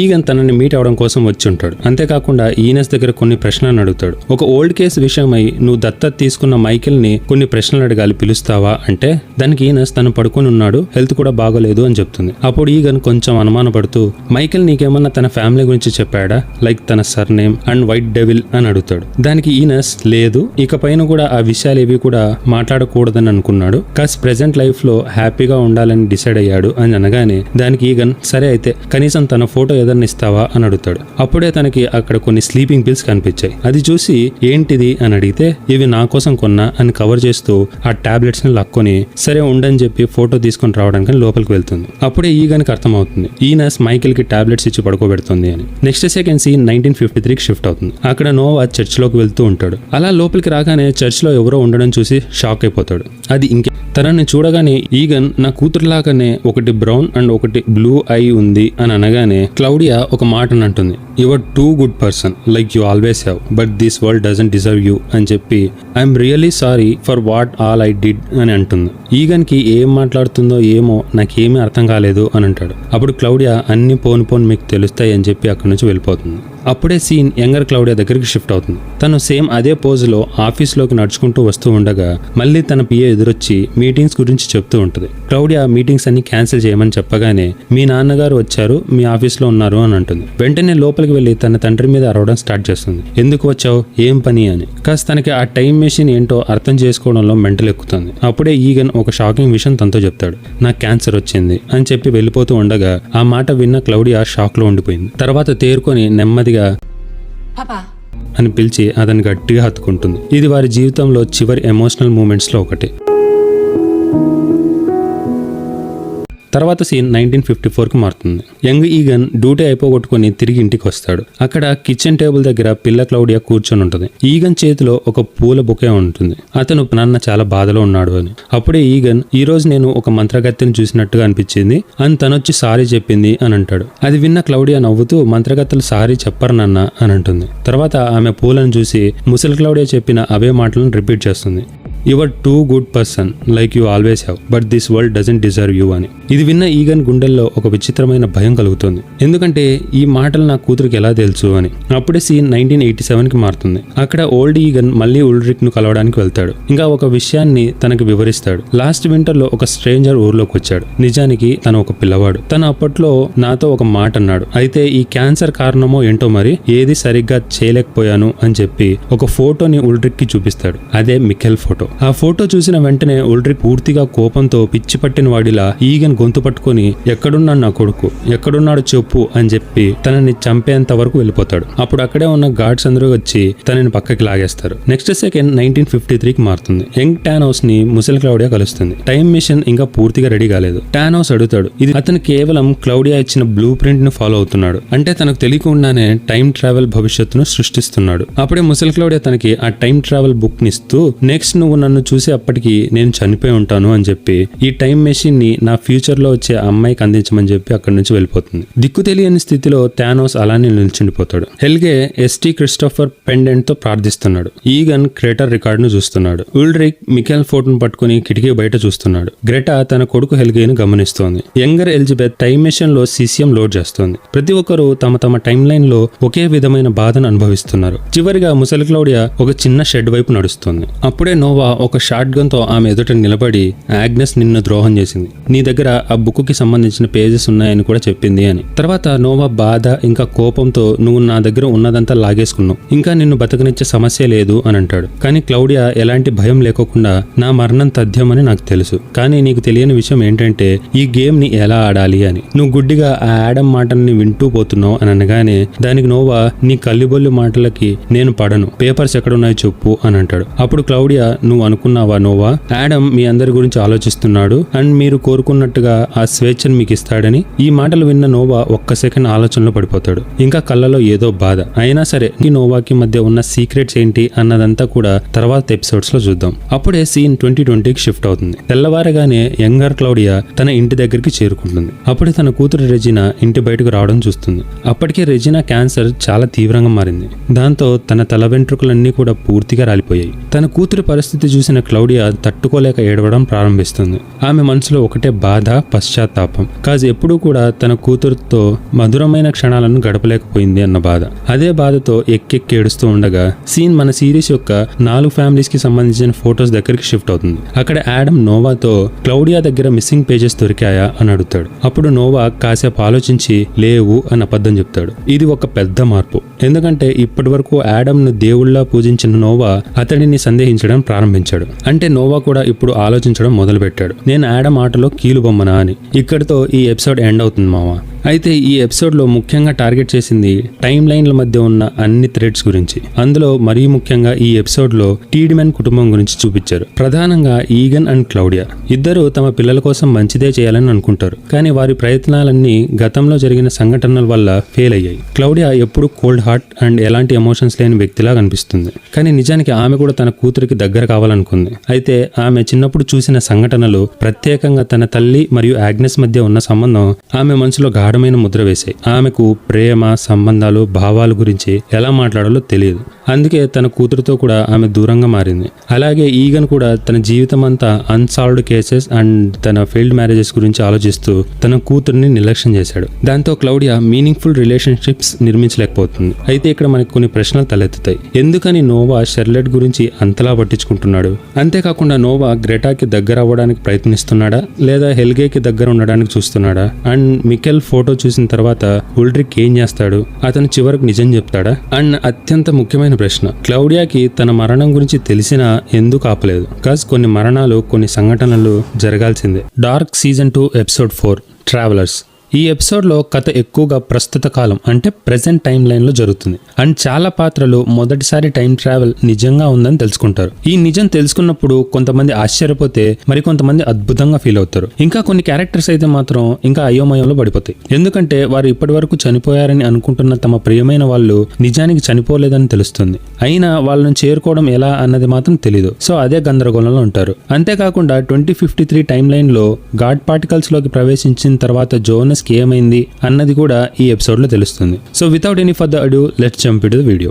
ఎపిసోడ్ ప్రారంభంలో జోనస్ ఒక గోధుమ పొలంలో అకస్మాత్తుగా మేల్కొంటాడు. ఇంకా గట్టిగా శ్వాస తీసుకుంటూ లేచి ఎక్కడ ఉన్నా అని చుట్టూ గమనించాక ఫస్ట్ ఆ హజార్డ్ సూట్ ని దాచేయాలని చెప్పి అక్కడే ఒక గుంత తవ్వి పాతేస్తాడు. తర్వాత ఇది ఏ టైం లైనో తెలుసుకోవాలని చెప్పి అక్కడి నుంచి కాస్త ముందుకు కదలగానే తన కాలికి ఉన్న గాయం నేనున్నా బ్రదర్ హోల్డ్ ఆన్ అని గుర్తు చేస్తుంది. దాంతో అతను ఒక చెట్టు దగ్గర నిలబడిపోతాడు. అప్పుడే సడన్ గా పొట్టలో తిప్పేస్తూ ఉంటది. కాజ్ ఆ టైం ట్రావెల్ నార్మల్ గా ఉండదు. అప్పుడే ఇద్దరు రైతులు అతన్ని గమనిస్తారు. ఇంకా జోనస్ తో ఈ గాయం ఎలా అయ్యింది, ఎక్కడి నుంచి వచ్చావు అని అడుగుతారు. కానీ జోనస్ ఏం చెప్పాలో తెలియక మౌనంగా ఉంటాడు. నిజానికి అతను ఉరిశిక్ష నుంచి త్రుటిలో తప్పించుకున్నందువల్ల అతని పరిస్థితి చాలా దారుణంగా కనిపిస్తోంది. అది గమనించిన రైతులు జోనస్ యుద్ధం నుండి తిరిగి వచ్చిన పావ్ అంటే ప్రిజనర్ ఆఫ్ వార్ అని అనుకొని పట్టణానికి వచ్చి కొంత ఆహారం తినమని ఆహ్వానిస్తారు. మొదట జోనస్ సంకోచిస్తాడు, కానీ వారు ఎర్నా అనే మహిళ గాయపడిన వాళ్ళకి సహాయం చేయడంలో దయగలిగినది అని చెప్తారు. దానికి జోనస్ సరే అని చెప్పి ఆ ఇద్దరితో కలిసి పట్టణంలోకి నడుస్తూ ఉండగా ఒక శవపేటిక ఇంకా కొంతమంది ప్రజలు దుఃఖంలో ఉన్నట్టుగా చూస్తారు. ఇంకా ఆ వాతావరణం చాలా విషాదంగా ఉంటుంది. చూస్తూ ఉంటే ఇది జోనస్ అనుకున్న దారి కన్నా కూడా చాలా దూరంగా వచ్చేసాడని భావన కలుగుతోంది. అలా కొంతసేపు నడిచాక అక్కడ ఒక చిన్న అమ్మాయి తన దగ్గర ఉన్న కర్రను పదును పెడుతూ కనిపించింది. ఆ ఇద్దరు రైతులు ఆ అమ్మాయిని చూసి ఆగ్నెస్ వెళ్ళి మీ అమ్మ ఎర్నాకు చెప్పు భోజనం సిద్ధం చేయమని అని అంటారు. ఒక్క సెకండ్ ఏ ఇయర్ లోకి పట్టుకొచ్చారా అని ఆలోచనలో పడిపోయా. అలా ఆగ్నెస్ ని చూశాక ఆ ఇయర్ ఏదో తెలుసుకోవాలని జోనస్ తో పాటు నేను కూడా ఫుల్ ఎక్సైట్మెంట్ తో చూస్తూ ఉన్నా. అప్పుడే ఆగ్నెస్ అక్కడ నుంచి పరిగెత్తుకుంటూ వెళ్ళిపోతుంది. తర్వాత సీన్ లో జోనస్ ఒక బౌల్ సూప్ తింటూ ఉంటాడు. చూస్తూ ఉంటే రుచికరమైన ఆహారం తిని చాలా సంవత్సరాలు గడిచిపోయినట్టుగా ఉంది. అప్పుడే ఆ రైతులు తనని కొన్ని ప్రశ్నలు అడుగుతారు. దానికి జోనస్ తెలివిగా పావు కథనే కొనసాగిస్తూ తాను ఈస్టర్న్ ఫ్రంట్ నుంచి వచ్చానని చెప్తాడు. అప్పుడే ఏమో ఆగ్నెస్ తో మీ అన్నతో రూమ్ రెడీ చేయమని చెప్పు కొన్ని రోజులకి అని అంటుంది. దీని తర్వాత జోనస్ కి ఆ ఇయర్ ఏదో తెలుసుకోవాలన్న కుతూహలం ఇంకా ఆతృత ఎక్కువైపోయింది. వెంటనే ఆ రైతులతో మీరేమనుకోనంటే నేను ఒకటి అడగచ్చా అని అంటాడు. దానికి రైతు సరే అడుగు అని అనగానే అప్పుడు జోనస్ ఇది కొంచెం విచిత్రంగా ఇంకా వింతగా అనిపించవచ్చు, ఇది ఏ సంవత్సరమో కాస్త చెప్తారా అని అడుగుతాడు. అప్పుడు వారు చెప్పిన సమాధానం జోనస్కే కాదు నాకు కూడా షాక్ ఇచ్చింది. ఇది 1921 అని అంటారు. ఇక్కడితో విండెన్ చరిత్రలో మరొక కొత్త టైం లైన్ తెరుచుకుంటుంది. ఇప్పుడు కథ జూన్ 24, 2020కి షిఫ్ట్ అవుతుంది. అండ్ అపోకలిప్స్ కి కేవలం 3 రోజులు మాత్రమే మిగిలింది. అప్పుడే జోనస్ అండ్ మార్తా తమ స్పెషల్ టైం ని గడుపుతూ ఉండడం చూస్తాం. అదే సమయంలో జోనస్ మార్తాతో మనమిద్దరం ఒకరికొకరం పర్ఫెక్ట్ మ్యాచ్, ఇది ఎప్పటికీ మర్చిపోవద్దు అని చెప్తాడు. అప్పుడే మార్తా అకస్మాత్తుగా లేచి కూర్చుంటుంది. చెమటలతో తడిచిపోయి ఇంకా కన్నీళ్లు పెట్టుకుంటుంది. అది కేవలం ఒక కళ అని ఆమె గ్రహిస్తుంది. అప్పుడే తనకి ఒక సందేహం కూడా వస్తుంది. జోనస్ ఇప్పటికే చనిపోయాడంటే ఈ కళలు ఎందుకు ఇంత నిజంగా అనిపిస్తున్నాయో ఆమెకు అర్థం కాక బోర్ను ఏడుస్తూ ఉంటది. ఇంకా తన ముఖం చూస్తే బాధ ఇంకా కోపంతో పూర్తిగా విసిగిపోయినట్టుగా కనిపిస్తోంది. అప్పుడే మనకి విండెన్ పోలీస్ స్టేషన్ ని చూపిస్తారు. అక్కడ క్లౌజెన్ గోడపై ఉన్న ఎవిడెన్స్ బోర్డ్ ని తీక్షణంగా చూస్తూ పరిశీలిస్తుంటాడు. అంతేకాకుండా తన ఫ్యూచర్ జోనస్ యొక్క స్కెచ్ ను కూడా అక్కడ జత చేస్తాడు. అయితే ఫ్యూచర్ జోనస్ కూడా ఏదో సీక్రెట్ ని దాచాడని ఇక్కడ మనకు తెలుస్తుంది.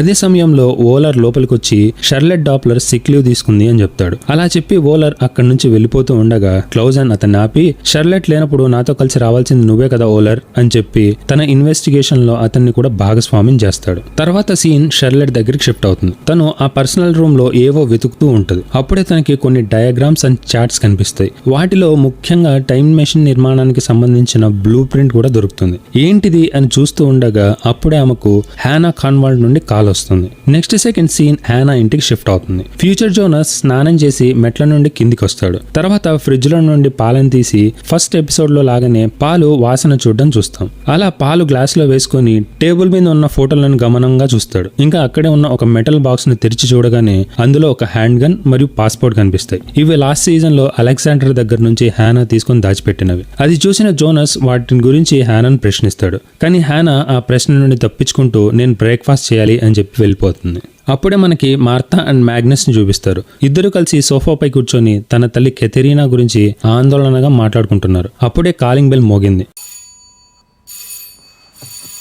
అది కూడా కంటిన్యూస్ గా కొడుతున్నారు. ఎవరా అని వెళ్లి చూస్తే అది ఫ్రాన్సిస్కా అండ్ తన చెల్లెలు ఎలిజబెత్ తో కలిసి అక్కడికి వచ్చింది. ఇంకా ఆమె మ్యాగ్నస్ తో ఒంటరిగా మాట్లాడాలని కోరుకుంటది. నిజానికి ఫ్రాన్సిస్కా తన పైన కోపంగా ఉంటది. ఎందుకంటే మ్యాగ్నస్ ఆ ట్రాన్స్జెండర్ తో సంబంధం ఉందని అనుమానించాడు. ఆమె చెప్పిన మాటలకు ఒక విధంగా క్షమాపణ చెప్పే ప్రయత్నం చేస్తుంది. కానీ అది కోపంతో కూడిన ప్రయత్నంలా కనిపిస్తుంది. అలా ఇద్దరు మాట్లాడుకుంటూ ఉండగా మార్తా అక్కడికి వచ్చి నేను ఇక్కడ బేబీ సిటర్ లా ఉండాలా అని అరుస్తుంది. దానికి ఫ్రాన్సిస్కా మన తల్లిదండ్రులు గత 2 రోజులుగా ఇంటికి రాలేదు, అందుకే ఎలిజబెత్ ని ఒంటరిగా వదలాలంటే భయం వేసి కూడా తీసుకుని వచ్చాను అని అంటుంది. అప్పుడు మ్యాగ్నస్ ఒక నిర్ణయం తీసుకుంటాడు. తానే స్వయంగా కేవ్స్ కి వెళ్లి నిజం తెలుసుకోవాలి అని. ఇప్పుడు నిజం తెలుసుకునే ఆతృతతో ఈ యువకులందరూ కలిసి ఒక కొత్త ప్రయాణాన్ని ప్రారంభించబోతున్నారు. అప్పుడే 1921లో ఉన్న జోనస్ ఉలిక్కిపడుతూ నిద్రలేస్తాడు. తను ఒక అపరిచితమైన బెడ్ మీద ఉన్నాడని గమనిస్తాడు. ఇంకా అతని గాయాలకు చికిత్స చేశారు. మెడపై ఉన్న ఉరిగాయం మరియు కాలిపై ఉన్న గన్ షాట్ గాయం రెండిటికి బ్యాండేజెస్ కట్టబడ్డాయి. ఇంకా గది కొంచెం చీకటిగా ఉంది. కానీ ఆ గది నిర్మాణం చూస్తూ ఉంటే అతని చిన్నప్పటి బెడ్రూమ్ ని గుర్తు చేస్తోంది. ముఖ్యంగా ఎడమవైపు ఉన్న బెడ్ మరియు దానిపైన వంగి ఉన్న ఏ లైన్ పైకప్పు. ఈ ఇంటిని మాత్రం అస్సలు మర్చిపోకండి మావా. మళ్ళీ గుర్తు చేసే ప్రయత్నం అయితే పక్కాగా చేస్తాను. ఈ రూమ్ యొక్క క్లూని రివీల్ చేసినప్పుడు మైండే కాదు బాడీ కూడా ఫ్రీజ్ అయిపోతుంది. అండ్ పర్టికులర్ గా మీరు గమనిస్తే జోనస్ లేసే ప్రతిసారి కూడా సేమ్ ప్యాటర్న్ తో లేస్తున్నాడు. 2019 తండ్రి చనిపోయినప్పుడు, 2025లో కూలిపోయిన ఇంట్లో లేచినప్పుడు, ఇంకా ఈ ఇంట్లో ఇలా ఇంటికి రిలేటెడ్ గా ఎక్కడ నిద్ర లేచినా సేమ్ ప్యాటర్న్ తో నిద్ర లేస్తున్నాడు. ఎందుకలా అన్నది నేను సిరీస్ ఎండింగ్ లో చెప్తాను. బెటర్ ఈ పాయింట్ ని కమెంట్ లో రేస్ చేస్తూ ఉండండి మావా, మర్చిపోకుండా ఉంటాం. అలా లేచి కూర్చొని గాయాలను చూసుకుంటూ ఉండగా అప్పుడే జోనస్ కు ఒక స్వరం వినిపిస్తుంది. నువ్వు 24 గంటలు నిద్రపోతున్నావని. జోనస్ ఒక్కసారిగా షాక్ అవుతాడు. ఎందుకంటే అతను ఒంటరిగా ఉన్నాను అనుకున్నాడు. కానీ అక్కడ మరొక వ్యక్తి కూర్చొని పదునైన కత్తితో గోర్లను క్లీన్ చేసుకుంటూ ఉంటాడు. అదే సీజన్ 2 స్టార్టింగ్ లో తన తండ్రిని చంపిన యంగర్ నోవా.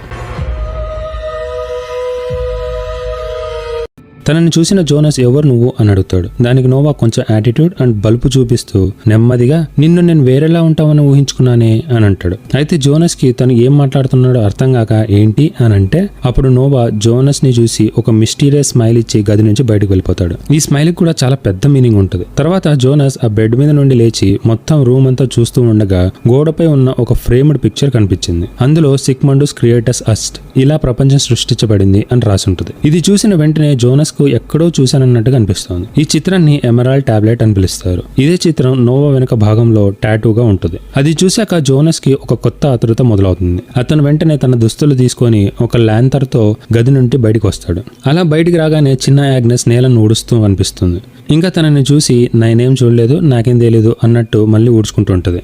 తర్వాత సీన్ 1980లో ఉన్న క్లౌడియా దగ్గరికి షిఫ్ట్ అవుతుంది. తను ఆ టైం మెషిన్ ని పట్టుకుని పవర్ ప్లాంట్ దగ్గరికి వచ్చి ఆమె గార్డ్ని అడుగుతుంది, నేను క్లౌడియా ట్రీట్మెంట్ తో మాట్లాడొచ్చా అని. నిజానికి తను ముసలి క్లౌడియాని కలవడానికి 2020కి వచ్చి ఉంటుంది. అప్పుడు సెక్యూరిటీ గార్డ్ ఇప్పుడు ఇక్కడ బాధ్యతలో ఉన్నది అలెగ్జాండర్ టీడ్మెన్ అని అంటాడు. ఇది విన్న క్లౌడియా ఆశ్చర్యపోతుంది. ఎందుకంటే ఆమెకు తన కుమార్తె రెజీనా అలెగ్జాండర్ ను పెళ్లి చేసుకుందని తెలియదు. అలాగే అలెగ్జాండర్ ఇప్పుడు టీడ్మెన్ సర్నేమ్ ఉపయోగించడం ఆమెకు మరింత ఆశ్చర్యంగా అనిపిస్తుంది. మరొక పక్క పవర్ ప్లాంట్ లోపల క్లౌజన్ అలెగ్జాండర్ ను ప్రశ్నిస్తూ ఉంటాడు. అందులో మరీ ముఖ్యంగా ఉల్డ్రిక్ ను పవర్ ప్లాంట్ లోపలికి ఎందుకు అనుమతించలేదు అని అడుగుతాడు. దానికి అలెగ్జాండర్ కఠినమైన సెక్యూరిటీ కారణంగా పిల్లలు అక్కడికి రావడం అసాధ్యం అండ్ అలాగే కేవ్స్ దగ్గర ఉన్న డోర్స్ ని 1980లోనే వెల్డింగ్ చేసి పర్మనెంట్లీ క్లోజ్ చేసేసాం కాబట్టి ఎవరు లోపలికి వెళ్ళలేరు అని చెప్తాడు. అప్పుడే క్లౌజెన్ ఒక ముఖ్యమైన విషయాన్ని అడుగుతాడు. ఈ పట్టణంలో పుట్టి పెరిగిన వాళ్ళు ఎవరూ కూడా ఈ టౌన్ ని వదిలి వెళ్ళలేదు కదా అని అడుగుతూ ఉండగా కెమెరా డెస్క్ మీద ఉన్న రెజినా ఫ్యామిలీని చూపిస్తుంది. అలా కంటిన్యూ చేస్తూ క్లౌజెన్ సో ఎందుకని ఎవరూ కూడా ఈ టౌన్ ని వదిలి వెళ్ళలేదు అలెగ్జాండర్ అని అడిగితే దానికి అలెగ్జాండర్ మీరు చెప్పింది ముమ్మాటికి నిజమే. ఈ టౌన్ లో ఉన్న మా పవర్ ప్లాంట్ చాలా కుటుంబాలకు ఇన్కమ్ సోర్స్ గా మారింది. దానివల్ల ఎవరికీ కూడా బయటకు వెళ్లాల్సిన అవసరం రాలేదు. కానీ ఇప్పుడు పవర్ ప్లాంట్ మూసివేయబడుతోంది కాబట్టి పరిస్థితి మారవచ్చు అని అంటాడు. అప్పుడు క్లౌజెన్ ఇంకో ముఖ్యమైన విషయాన్ని గుర్తు చేస్తాడు. నువ్వు 1986లో ఈ పట్టణానికి వచ్చావు. అదే సమయంలో పిల్లలు అదృశ్యమయ్యారు. ఆ విషయం గురించి ఏమంటావు అని అంటే దానికి అలెగ్జాండర్ నేను ఈ టౌన్ లో వచ్చే కంటే ముందే అదంతా జరిగింది అని అనగానే క్లౌజెన్ కు అలెగ్జాండర్ మీద ఉన్న అనుమానం మరింత బలపడింది. సరే అయితే ఇంకా వెళ్దాం అని చెప్పి బయలుదేరుతూ చివరిగా ఒక ప్రశ్న, నువ్వెందుకని నీ భార్య సర్నేమ్ తీసుకున్నావు అని అడుగుతాడు. దానికి అలెగ్జాండర్ కొంచెం భయం ఇంకా గర్వంతో టీడ్మెంట్ కుటుంబం ఈ పట్టణానికి చాలా ముఖ్యమైనది. రెజినాకు సిబ్లింగ్స్ లేరు కాబట్టి కుటుంబ పేరును కొనసాగించడానికి నేను ఆమె సర్నేమ్ తీసుకున్నాను అని అంటాడు. వెంటనే క్లౌజెన్ మరైతే నీ అసలు పేరేంటి అని అడుగుతాడు. అలెగ్జాండర్ అనుమానం ఇంకా భయంతో Köhler. Alexander Köhler.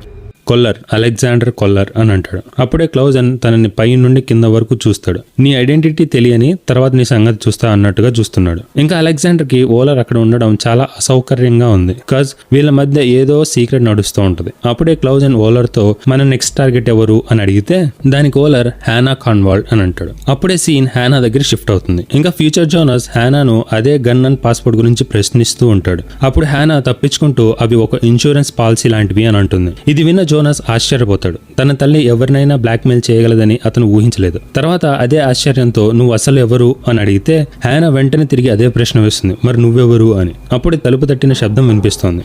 ఇంకా బయట నుంచి షర్లెట్ అని పిలుస్తూ ఉంటది. ఫ్యూచర్ జోనస్ కి తన గురించి ఎవరికి చెప్పడం ఇష్టం లేకపోయినా హ్యానా మాత్రం షర్లెట్ కి చెప్పి ఇంకా అక్కడికి పిలిపించి ఉంటది. హ్యానా ఎందుకు షర్లెట్ ని పిలిపించిందో స్పష్టంగా తెలియదు. అందరికంటే తర్కబద్ధంగా అంటే లాజికల్ గా ఆలోచించే ఒకే ఒక వ్యక్తి షర్లెట్ మాత్రమే అని హ్యానా భావించి ఉండవచ్చు. తర్వాత హ్యానా షర్లెట్ కు ఫ్యూచర్ జోనస్ ను పరిచయం చేస్తుంది. షర్లెట్ వెంటనే అతన్ని గుర్తుపడుతుంది. ఇంకా తనతో నువ్వే కదా రెజినా హోటల్లో ఉండింది అని అడుగుతుంది. అలా అడిగాక షర్లెట్ తన దగ్గర ఉన్న ఒక పాత ఫోటో చూపించి జోనస్ ని అడుగుతుంది, వీళ్ళంతా ఎవరో నీకు తెలుసా అని.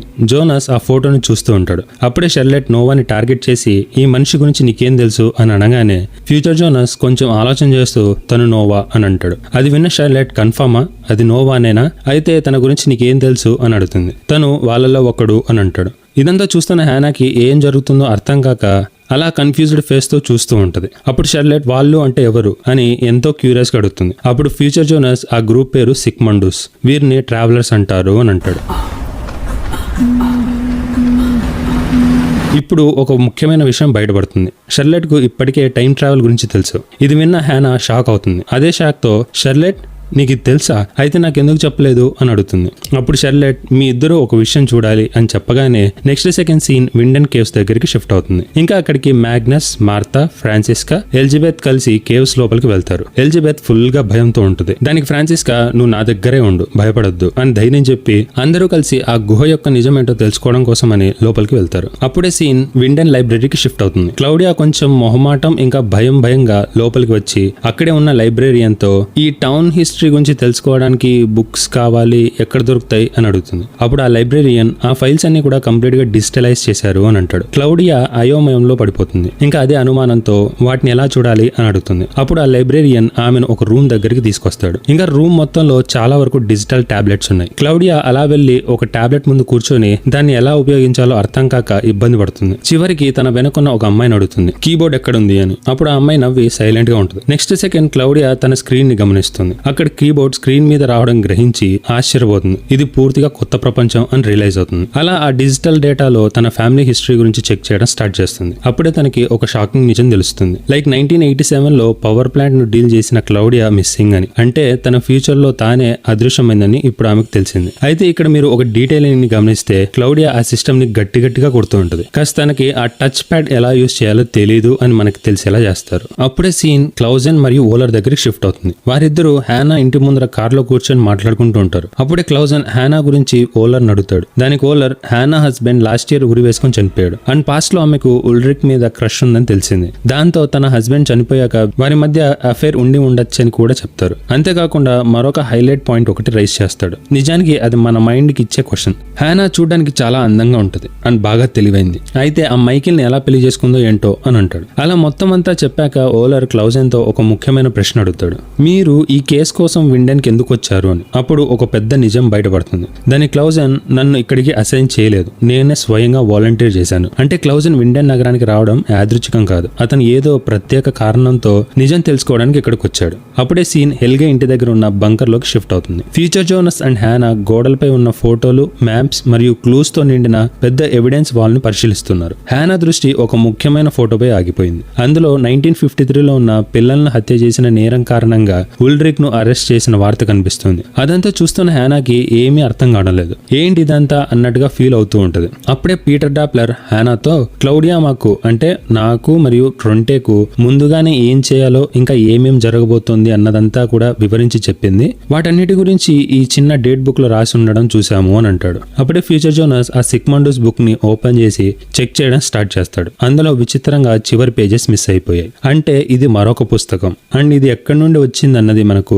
పోన్ తెలుస్తుంది. హ్యానా ఇంకా కోపంగా ఉంటుంది. ఎందుకంటే షర్లెట్ ఆ నిజాన్ని తన నుండి దాచింది. ఆమె వెంటనే అడుగుతుంది, ఇది కెథరీనాకు కూడా తెలుసా అని. అప్పుడు షర్లెట్ నేను ఆమెకు చెప్తాను అని అంటుంది. మరొక పక్క విండెన్ లైబ్రరీలో క్లౌడియా తన కుటుంబం గురించి పరిశోధన కొనసాగిస్తోంది. అప్పుడే ఆమెకు కొన్ని విషయాలు తెలిసాయి. తన కుమార్తె రెజీనా అలెగ్జాండర్ టీడ్మెన్ ను పెళ్లి చేసుకుంది. అలాగే రెజీనా వాల్డ్ హోటల్ విండెన్ అనే హోటల్ ను ప్రారంభించింది. అది చూసి క్లౌడియా కొంత సంతోషపడుతుంది. అలానే తర్వాత ఆమె తన తండ్రి ఈగన్ గురించి వెతుకుతుంది. అక్కడ ఆమె ఒక భయంకరమైన నిజం తెలుసుకుంటుంది. జూన్ 26, 1987 ఈగన్ టేడ్మెన్ తన అపార్ట్మెంట్ లో చనిపోయిన స్థితిలో కనబడ్డాడు అని. ఇది చూసిన క్లౌడియా పూర్తిగా కుంగిపోతుంది. తన తండ్రి మరణం గురించి ఇప్పుడు ఆమెకు ముందుగానే తెలిసిపోయింది. నెక్స్ట్ సెకండ్ సీన్ 1921లో ఉన్న జోనస్ దగ్గరికి షిఫ్ట్ అవుతుంది. తను కేవ్స్ లోకి వెళ్లి తన అసలు టైం లైన్ చేరుకోవడం కోసం ప్రయత్నాలు చేస్తూ ఉంటాడు. అలా ఆ కేవ్స్ లోకి ల్యాంతర్ ని తీసుకుని వచ్చి ఆ సిగ్మండస్ డోర్ ని ఓపెన్ చేస్తూ ఉంటాడు. అప్పుడే సీన్ మార్తా దగ్గరికి షిఫ్ట్ అవుతుంది. మ్యాగ్నస్, ఫ్రాన్సిస్కా అందరూ కలిసి ఆ మ్యాప్ సహాయంతో గుహ నడి మధ్యలోకి వచ్చుంటారు. అప్పుడే ఎలిజబెత్ గమనిస్తుంది. గుహ మొత్తం అదురుతున్నట్టుగా అనిపించింది. ఇంకా భూమి కూడా స్వల్పంగా కంపిస్తోంది. లైక్ భూకంపం వస్తున్నట్టుగా ఉంది. అప్పుడే సడన్ గా ఎవరో వస్తున్న శబ్దాలు వినిపించాయి. అది చూస్తూ ఉంటే జోనస్ లా ఉంది. ఎవరో ఏంటో తెలియక వాళ్ళందరూ కలిసి అక్కడే దాక్కుని పోతారు. మరొక పక్క జోనస్ ఆ గుహలో ప్రయాణిస్తూ ఉంటాడు. ఇదిలా ఉండగా మార్తా అండ్ టీమ్ గుహలో ఎవరు వస్తున్నారా అని ఎదురు చూస్తూ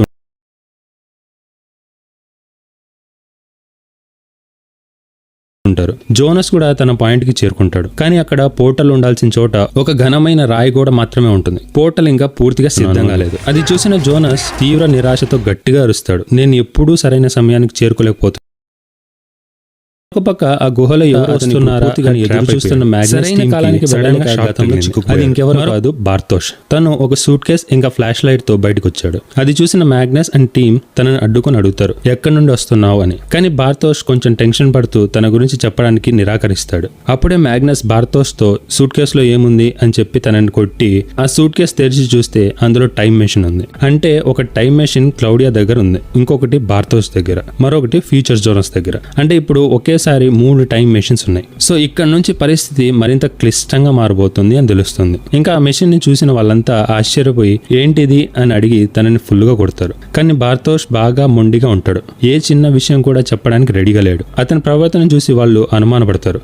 ఇప్పటికే మార్తా బార్తోష్ తో తన రిలేషన్షిప్ వల్ల ఎమోషనల్ గా బాధలో ఉంది. ఈ కోపం, అనుమానం కలిసి పరిస్థితిని హింసాత్మకంగా మార్చేశాయి. దాంతో వాళ్ళు బార్తోష్ ను అక్కడే కట్టేసి కేవ్స్ లో ఒంటరిగా వదిలేసి వెళ్ళిపోతారు. ఇక్కడ చూస్తే బార్తోష్ పరిస్థితి చాలా విషాదంగా అనిపిస్తుంది. అతను తన ప్రేమించిన అమ్మాయి మార్తాను కోల్పోయాడు. తన స్నేహితుల నమ్మకం కోల్పోయాడు. అతని తల్లి క్యాన్సర్ తో చనిపోతుంది. ఇప్పుడు అతను పూర్తిగా ఒంటరిగా మారిపోయాడు. డార్క్ ప్రపంచంలో నిజం తెలుసుకునే ప్రయాణం ప్రతి ఒక్కరిని ఒంటరిగా మార్చేస్తుంది. అప్పుడే మనం షర్లెట్ ని చూస్తాం. తను కెథరీనాని కార్లో తీసుకొని వెళ్తూ ఆ టైం ట్రావెల్ గురించి వివరించే ప్రయత్నం చేస్తుంది. కానీ కెథరీనా ఉన్న సిచ్యువేషన్ లో తను ఏం చెప్పినా వినేలా లేదు. అందుకే షర్లెట్ నీకు చెప్పడం కాదు, చూపిస్తాను, కొంచెం ఓపిక పట్టమని చెప్పి తనని ఆ బంకర్ లోకి తీసుకొని వస్తుంది. చివరికి టైం ట్రావెల్ కి సంబంధించిన నిజాన్ని ఆమె ముందు పెడుతుంది. కెథరీనా ఈ విషయం విని పూర్తిగా షాక్ అవుతుంది. ఇప్పటికే హ్యానాపై కోపంగా ఉన్న ఆమె ఇదంతా ఒక ప్రాంక్ లా భావిస్తుంది. అప్పుడే ఫ్యూచర్ జోనస్ ఆమెను నమ్మించడానికి ప్రయత్నిస్తూ షర్లెట్ చెప్పేది నిజమే అని అంటాడు. కెథరినా కోపంతో నవ్వుతూ నువ్వెవరు, హ్యానా కొత్త లవర్వా అని చెప్పి అందరికీ మెంటల్ ఎక్కేలా చేస్తుంది. అప్పుడే జోనస్ ఒక షాకింగ్ నిజం చెప్తాడు. నేను జోనస్, హ్యానా కొడుకుని, ఇంకా మీ మనవడిని అని అంటాడు. ఈ మాట విన్న కెథరినాకి పూర్తిగా మెంటల్ ఎక్కేసింది. ఆమె మానసికంగా ఇది తట్టుకోలేకపోతుంది. ఆమెకు కావాల్సింది ఒకటే, తన భర్త ఉల్రిక్ మరియు తన కొడుకు మికెల్ తిరిగి రావాలి. ఆ బాధను తట్టుకోలేక కెథరినా బంకర్ నుండి బయటకు వెళ్ళిపోతుంది. అప్పుడే సీన్ క్లౌజెన్ దగ్గరికి షిఫ్ట్ అవుతుంది. ఇక్కడ హ్యానా ఇంట్లో లేకపోవడంతో వాళ్ళిద్దరూ కలిసి తిరిగి ఆఫీస్కి వెళ్తూ ఉంటారు. అప్పుడు క్లౌజెన్ కార్లో ఓలర్ని ఒక ప్రశ్న అడుగుతాడు, నీ కంటికి ఏమైంది అని. ఇది చాలా కాలంగా ప్రేక్షకులందరికీ ఉన్న ప్రశ్న. ఓలర్ ఆ ప్రశ్నకి సమాధానం ఇవ్వబోతూ ఉండగా సడన్ గా క్లౌజెన్ అరిచాడు.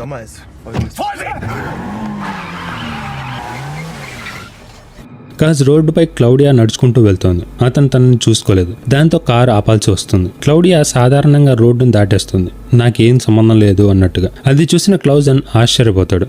Next second scene Winden high school కి షిఫ్ట్ అవుతుంది. కెథరినా స్కూల్ ఆర్కైవ్ రూమ్ లోకి వెళ్లి పాత రికార్డ్స్ ను వెతుకుతోంది.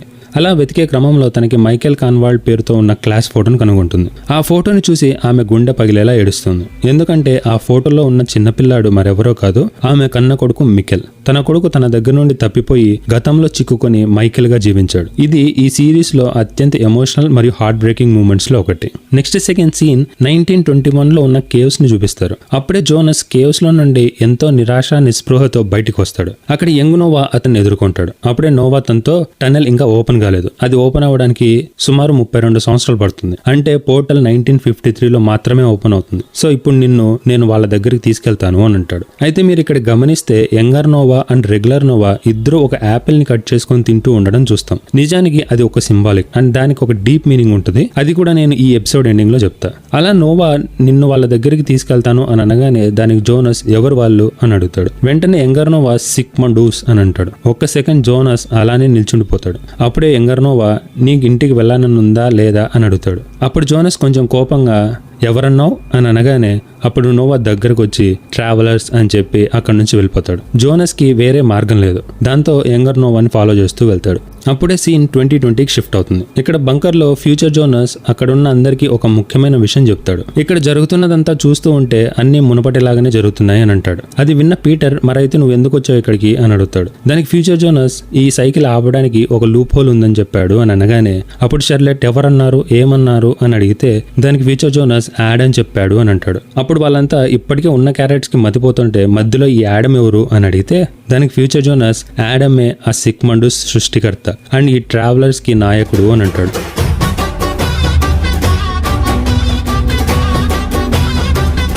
ఇది విన్న ముగ్గురు షాక్ లో ఉంటారు. అయితే ఇక్కడ మీకు ఒక చిన్న విషయం చెప్పాలి మావా. మీరు ఈ ఫ్రేమ్ ని గమనిస్తే ఫ్యూచర్ జోనస్ తలపైన హిగ్స్ ఫీల్డ్ కి సంబంధించిన బ్రిడ్జ్ పేపర్స్ అంటించబడి ఉంటాయి. మరొక పక్క షెర్లెట్ పైన ఏవో రెగ్యులర్ పేపర్స్ ఉంటాయి. ఇది బేసిక్ గా 2 సిచ్యువేషన్స్ ని రిప్రజెంట్ చేస్తుంది.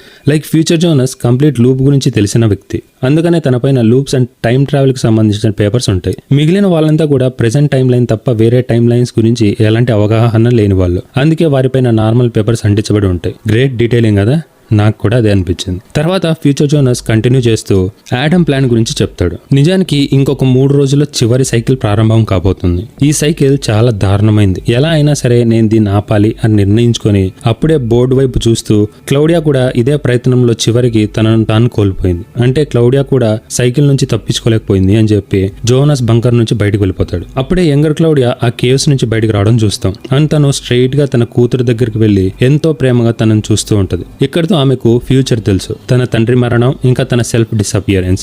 దీనివల్ల ఇప్పటి నుండి ఆమె తీసుకునే ప్రతి నిర్ణయం ఈ సైకిల్ ని మార్చే ప్రయత్నంలో భాగంగా మారుతుంది. ఇక్కడ నుండి సీన్ 1921కి షిఫ్ట్ అవుతుంది. అక్కడ జోనస్ యంగర్ నోవాని ఫాలో చేస్తూ అదే చర్చ్ లోకి వస్తాడు. అలా లోపలికి వచ్చిన జోనస్ ఎక్కడికి వచ్చాం ఏంటి ఈ ప్లేస్ అని అడిగితే దానికి యంగర్ నోవా ఏం మాట్లాడకుండా సైలెంట్ గా ఉంటాడు. అప్పుడే జోనస్ నాకు అర్థమైంది, నువ్వు కూడా ట్రావెలర్ వే కదా అని అడుగుతాడు. దానికి యంగర్ నోవా ఇంకా ట్రావెలర్ కాలేదు, బట్ తప్పకుండా అవుతాను అని అనగానే జోనస్ వెనకాల ఒక డోర్ ఓపెన్ అయింది. ఇంకా ఆ డోర్ లో నుండి స్లో మోషన్ లో ఓల్డర్ నోవా బయటకు వస్తాడు. అది చూసిన జోనస్ షాక్ అవుతాడు. కాస్త తన ముందు 2 టైం లైన్స్ కి చెందిన ఒకే నోవా ఉన్నాడు. ఇంకొకటి మీరు గమనించారా, జోనస్ వెనక్కి తిరగగానే మనకు కొన్ని నెంబర్స్ ని క్లియర్ గా చూపిస్తారు. అదేంటో గుర్తు పెట్టుకోండి, ఎండింగ్ లో చెప్తా. అలా వచ్చిన ఓల్డర్ నోవా జోనస్ దగ్గరకు వచ్చి ఏంటి జోనస్ గుర్తొచ్చానా అని ఓల్డర్ నోవా నెమ్మదిగా అడుగుతాడు. కాస్ జోనస్ ఆ టైం లైన్ నుండి తప్పించుకోవడానికి మెయిన్ రీజనే నోవా. సీజన్ 1 ఎండింగ్ లో తనని ఆ రూమ్ లో లాక్ చేయడం వల్ల ఇదంతా జరిగింది. అలా మొత్తం అంతా ఒక్కసారిగా తన మైండ్ లో ఫ్లాష్ అవుతుంది. అయితే నోవా జోనస్ ఆపడానికి ప్రధాన కారణం విషయం. ఆ సమయంలో జోనస్ మికెల్ దగ్గరకు వెళ్ళబోతున్నాడు. అలా జరిగితే చరిత్ర మారిపోయేది. కాబట్టి నోవా అతన్ని ఆపాడు, ఎందుకంటే ఈ సైకిల్ అలానే కొనసాగాలి. అదంతా జోనస్ కి ఫ్లాష్ అయ్యాక అప్పుడు ఓల్డర్ నోవా ఇదంతా బాగా కన్ఫ్యూజన్ గా ఉంది కదా, డోంట్ వరీ, నీ ప్రశ్నలన్నిటికీ సమాధానాలు త్వరలోనే దొరుకుతాయి అని అనగానే మనకు ఆ విండెన్ కేవ్స్ ని చూపిస్తారు. అప్పుడే బ్యాక్గ్రౌండ్ లో మ్యూజిక్ ప్లే అవుతూ ఉంటది. ఈ క్రమంలోనే చాలా ఎమోషనల్ మరియు సైలెంట్ సీన్స్ ని చూపిస్తారు. కేవ్స్ లో బార్తోష్ ఒంటరిగా ఉండడం, కెథరీనా తన కొడుకు మిఖేల్ ఫోటోని చూస్తూ మౌనంగా బాధపడుతూ ఉండడం, అప్పుడే ఇంట్లోకి వచ్చిన మార్తా అండ్ మ్యాగ్నస్ ఆమెను చూసి బాధతో పైకి వెళ్ళిపోవడం, ఎలిజబెత్ మరియు ఫ్రాన్సిస్కా తమ తల్లిదండ్రులు ఇంకా కనిపించకపోవడంతో ఖాళీగా ఉన్న సోఫాల్ని చూస్తూ ఉండడం, ఇద్దరు నోవాలు జోనస్ ను కేవ్ లోపలికి తీసుకుని వెళ్తూ ఉండడం, అండ్ చివరిగా క్లౌజన్ ఎవిడెన్స్ బోర్డు మీద ఒక పేరుని రాస్తూ ఉండడం చూస్తాం. అదే అలెగ్జాండర్ కొల్లర్. నిజానికి ఇది చాలా పెద్ద క్లూ. అదేంటో పోన్ చూస్తాం. అప్పుడే సీన్ ఫ్యూచర్ వరల్డ్ కి షిఫ్ట్ అవుతుంది. అక్కడ గాడ్ పార్టికల్స్ డిస్ట్రాక్టెడ్ గా ఉన్నాయి. అది చూసిన సిల్జా చేసేదేం లేక అక్కడి నుంచి బయటకు వస్తుంది. అక్కడ అడల్ట్ ఎలిజబెత్ ఎదురుగా నిలబడి గన్నుని గురిపెట్టి ఇంకా తను చాలా కోపంగా ప్రశ్నిస్తుంది. అయితే సిల్జా మాత్రం భయపడేలా లేదు. అదే ధైర్యంతో, నువ్వు మమ్మల్ని మోసం చేసావు, నీకు గాడ్ పార్టికల్స్ గురించి తెలుసు కదా, చెప్పు ఏంటిది అని అడిగితే దానికి ఎలిజబెత్ సైన్ లాంగ్వేజ్ లో వాళ్ళది దేవుని భాగం అని అంటారు, కానీ అది నిజానికి రాక్షస భాగం అని అనగానే మనకి యంగర్ నోవాని చూపిస్తారు. ఆ ఇద్దరు నోవాస్ కలిసి జోనస్ ని ఎక్కడికో తీసుకెళ్తూ ఉంటారు. చూడ్డానికి ఏవో కొండల్లో ఉన్నట్టుగా ఉంటది, కానీ అప్పటికే అడ్వాన్స్ లెవెల్లో లిఫ్ట్ కూడా యూజ్ చేసి ఉంటారు. అలా కొంచెం లోపలికి వెళ్ళగానే అక్కడ ఒక డోర్ కనిపిస్తుంది అండ్ దాని మీద సిగ్మండూస్ క్రియేటర్స్ అస్ అని రాసి ఉంటది. అంటే ఇదే ఆ టైమ్ లైన్ స్టార్టింగ్ కి హెడ్ క్వార్టర్స్. అలా లోపలికి వెళ్ళగానే యంగర్ నోవా ఆ ఒరిజిన్ ఆర్ట్ చూస్తూ ఈ ప్రాఫెసీ అంటే ఏంటి అండ్ ఈ ప్రాఫెసీ బుక్ ని ఎవరు రాశారు అని అడుగుతాడు. అప్పుడు ఓల్డర్ నోవా ఆ బుక్ లోని పేజెస్ అన్నిటినీ సెట్ చేస్తూ యంగర్ నోవాతో, నాకు తెలియదు, కానీ దాన్ని రాసిన వ్యక్తి మాత్రం ఖచ్చితంగా భవిష్యత్తుని ఇంకా గతాన్ని చూసిన వాడు అయి ఉంటాడు అని అంటాడు. నిజానికి ఈ బుక్ చాలా ముఖ్యమైనది, ఎందుకంటే వాళ్ళు చేసే ప్రతి పని ఈ బుక్ లో చెప్పిన ప్రకారమే జరుగుతుంది. అప్పుడే యంగర్ నోవా మళ్ళీ ఓల్డర్ నోవాతో తర్వాత ఏం జరగబోతుంది అని అడుగుతాడు. దానికి ఓల్డర్ నోవా యాడమ్ జోనస్ ని ఇక్కడ నుంచి పంపిస్తాడు, దీంతో చివరి సైకిల్ ప్రారంభం అవుతుంది అని అంటాడు. ఇదిలా ఉండగా జోనస్ ఆ పెయింటింగ్ ఉన్న రూమ్ లోకి వెళ్లి మొత్తం అంతా గమనిస్తూ ఉంటాడు. అప్పుడే తనకి కొన్ని పేపర్స్ అండ్ టైమ్ లైన్ కి సంబంధించిన కొన్ని ఎలక్ట్రిక్ వస్తువులు కనిపించాయి. ఏంటివి అని చూస్తూ ఉండగా అప్పుడే బ్యాక్గ్రౌండ్ లో ఒక వాయిస్ వస్తుంది. నీ మనసులో చాలా ప్రశ్నలు తలెత్తుతున్నట్టున్నాయి అని చెప్పి యాడమ్ తన ముందుకు వచ్చి నిల్చుంటాడు.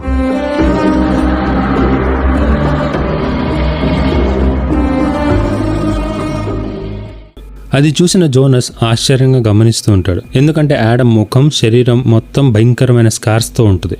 అప్పుడు యాడమ్ జోనస్ తో, టైం ట్రావెల్ నా శరీరాన్ని పూర్తిగా నాశనం చేసింది. కాస్ టైం ట్రావెలర్స్ కి ఈ ట్రావెలింగ్ అంత ఈజీగా ఉండదు, ఎందుకంటే మన శరీరం రేడియేషన్స్ ని తట్టుకోలేదు అని అంటాడు. అప్పుడు జోనస్ ఏంటి ప్లేస్ అని అడిగితే దానికి యాడమ్ ప్రారంభిద్దామా అని అంటాడు. కానీ జోనస్ ఫుల్ రేజ్ లో, నేను దీన్ని ముగించడానికి చూస్తుంటే నువ్వు ప్రారంభిద్దామంటావు అని అరుస్తాడు. దానికి యాడమ్, నువ్వు కోరుకున్నట్టుగానే ప్రతిదీ కూడా ముగిసిపోతుంది, దానికంటూ టైం రావాలి అని అంటాడు. అదంతా వింటున్న జోనస్ ఒక ముఖ్యమైన ప్రశ్నని అడుగుతాడు, అసలు ఎవరు నువ్వు, నీకు నాకు మధ్య ఏంటి సంబంధం, హూ ఆర్ యూ అని అరుస్తాడు. దానికి యాడమ్ నెమ్మదిగా తన షర్ట్ బటన్స్ తీస్తూ ఉండడం చూస్తాం. ఇంకా Jonas full suspense and confusion తో ఏం చేస్తున్నాడు అన్నట్టుగా చూస్తూ ఉండగా సడన్ గా జోనస్ కి ఒక్కసారిగా షాక్ తగిలినట్టు అయిపోయింది. ఎందుకు అంతలా షాక్ అయ్యాడు అని చూస్తే యాడమ్ మెడపై కూడా సేమ్ జోనస్ మెడ మీద ఉన్న స్కేరే కనిపిస్తుంది. అప్పుడే యాడమ్ నెమ్మదిగా ఇంకా కోల్డ్ వాయిస్ తో, Ich bin du.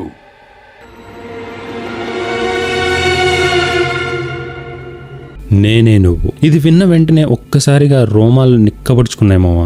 ఇలా ఈ high and twist and suspense తో ఈ ఎపిసోడ్ ఇక్కడ ఎండ్ అవుతుంది మావా. అయితే తన గురించి ఈ భయంకరమైన నిజం తెలిసాక జోనస్ ఏం చేస్తాడు? నిజానికి జోనస్ ఈ సైకిల్ ని ఆపాలని ప్రయత్నిస్తాడు, కానీ అదే సమయంలో ఈ సైకిల్ ని సృష్టించిన వ్యక్తి కూడా అతడే అవుతున్నాడు. అంటే హీరో అండ్ విలన్ ఇద్దరు ఒకే వ్యక్తి. అయితే జోనస్ విలనా హీరోనా? అంతేకాకుండా ఇంకా చాలా ప్రశ్నలు ఈ సిరీస్ లో తలెత్తుతాయి మావా. లైక్ ఆ ప్రాఫెసీ బుక్ ని ఎవరు రాశారు, ఆ గతం మరియు భవిష్యత్తు రెండు చూసిన వ్యక్తి ఎవరు, ఓలర్ తన కన్ను ఎలా కోల్పోయాడు, ఇది ఈ కథతో సంబంధం ఉందా లేదా, బార్తోష్ మ్యాగ్నస్ అండ్ మార్తాకి టైం మెషిన్ గురించి నిజం చెప్తాడా, లేక అతను కూడా ఒక సీక్రెట్ ట్రావెలర్ గా మారతాడా, అండ్ చివరిగా సిగ్మండూస్ క్రియేటర్స్ అస్ట్ అన్నది నిజానికి ఒక డార్క్ వరల్డ్, అయితే ఇది సృష్టించబడలేదు, ఇది ఒక లూప్ లో చిక్కుకుంది. అదే ఇందాక చెప్పుకున్నట్టుగా బూట్ స్ట్రాప్ పారాడాక్స్. అయితే ఈ లూప్ ని ఎవరు సృష్టించారు మరియు దీన్ని ఎవరు నాశనం చేస్తారు? ఇలా చాలా అంటే చాలా ప్రశ్నలకి సమాధానాలు రాబోయే ఎపిసోడ్స్ లో చెప్పుకుందాం. అయితే వెళ్లే ముందుగా ఆగ్నెస్ ఎందుకని ఎల్లో డ్రెస్ వేసుకుని వెళ్ళింది అండ్ ఆ చర్చ్ లో కనిపించిన నెంబర్స్ ఏంటో చెప్పుకొని ఇక్కడితో ఎండ్ చేసేద్దాం. నిజానికి ఎల్లో అన్నది హజార్డ్ అండ్ వార్నింగ్ కి సింబాలిక్ అండ్ అంతేకాకుండా అది ఇన్నోసెన్స్ అండ్ 2 టైమ్ లైన్స్ గురించి తెలిసిన ఒక వ్యక్తిలాగా రిప్రజెంట్ చేస్తారు. అందుకనే సీజన్ 1 లో జోనస్ 2 టైమ్ లైన్స్ లోకి తిరుగుతూ ఉంటాడు కాబట్టి తను ఆ ఎల్లో సూట్ లో ఉన్నాడు. వేరొక టైమ్ లైన్ లోకి మారగానే సూట్ పోయింది అంటే తనకి ఇప్పుడు ఒక అవగాహన వచ్చింది అని చెప్పడం. అంతేకాకుండా ఆగ్నెస్ కూడా ట్రావెలర్, అందుకనే తను ఎల్లోలో ఉండింది. రెండవది ఆ నెంబర్స్, అవి నిజానికి ఆ టైమ్ లైన్ లో ఉన్న క్లాక్, అయితే అది రెగ్యులర్ క్లాక్ కాదు. అందులో ఈ సైకిల్స్ ఎన్నిసార్లు క్రియేట్ అయింది, ఇందులో ఎంతమంది ఉన్నారు, ఇలా ప్రతిదీ కూడా పర్ఫెక్ట్ గా నోట్ చేస్తూ యాడమ్ కి హెల్ప్ఫుల్ గా ఉంటుంది. అండ్ చివరిగా నోవా యాపిల్ ఎందుకు తిన్నాడు, వేరే ఏదన్నా పండు తినొచ్చు కదా అన్నది. బేసిక్ గా బైబిల్లో యాడమ్ అండ్ ఈవ్, అదే ఆదం హవ్వని దేవుడు సృష్టించినప్పుడు వీళ్ళిద్దరికి జ్ఞానోదయాన్ని కలిగించింది ఈ యాపిల్ పండే. అండ్ ఇక్కడ యాడమ్ అన్నది ఆదాం కి రిప్రజెంటేషన్ అండ్ నోవా కూడా బైబిల్లోని క్యారెక్టరే. యాడమ్ వల్ల ప్రపంచం సృష్టించబడింది, నోవా వల్ల ప్రళయం వస్తుంది. అలా ప్రళయం అయిపోయాక మళ్ళీ కొత్త ప్రపంచం సృష్టించబడుతుంది. అంటే నోవా కొత్త ప్రపంచాన్ని సృష్టించే కీ పాయింటా?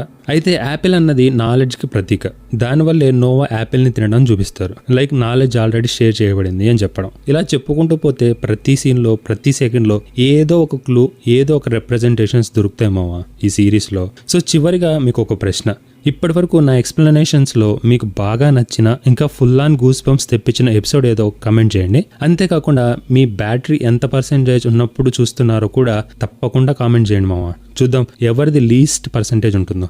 అండ్ నో చీటింగ్ మావా, యాడమ్ అన్ని చూస్తూ ఉంటాడు కాజ్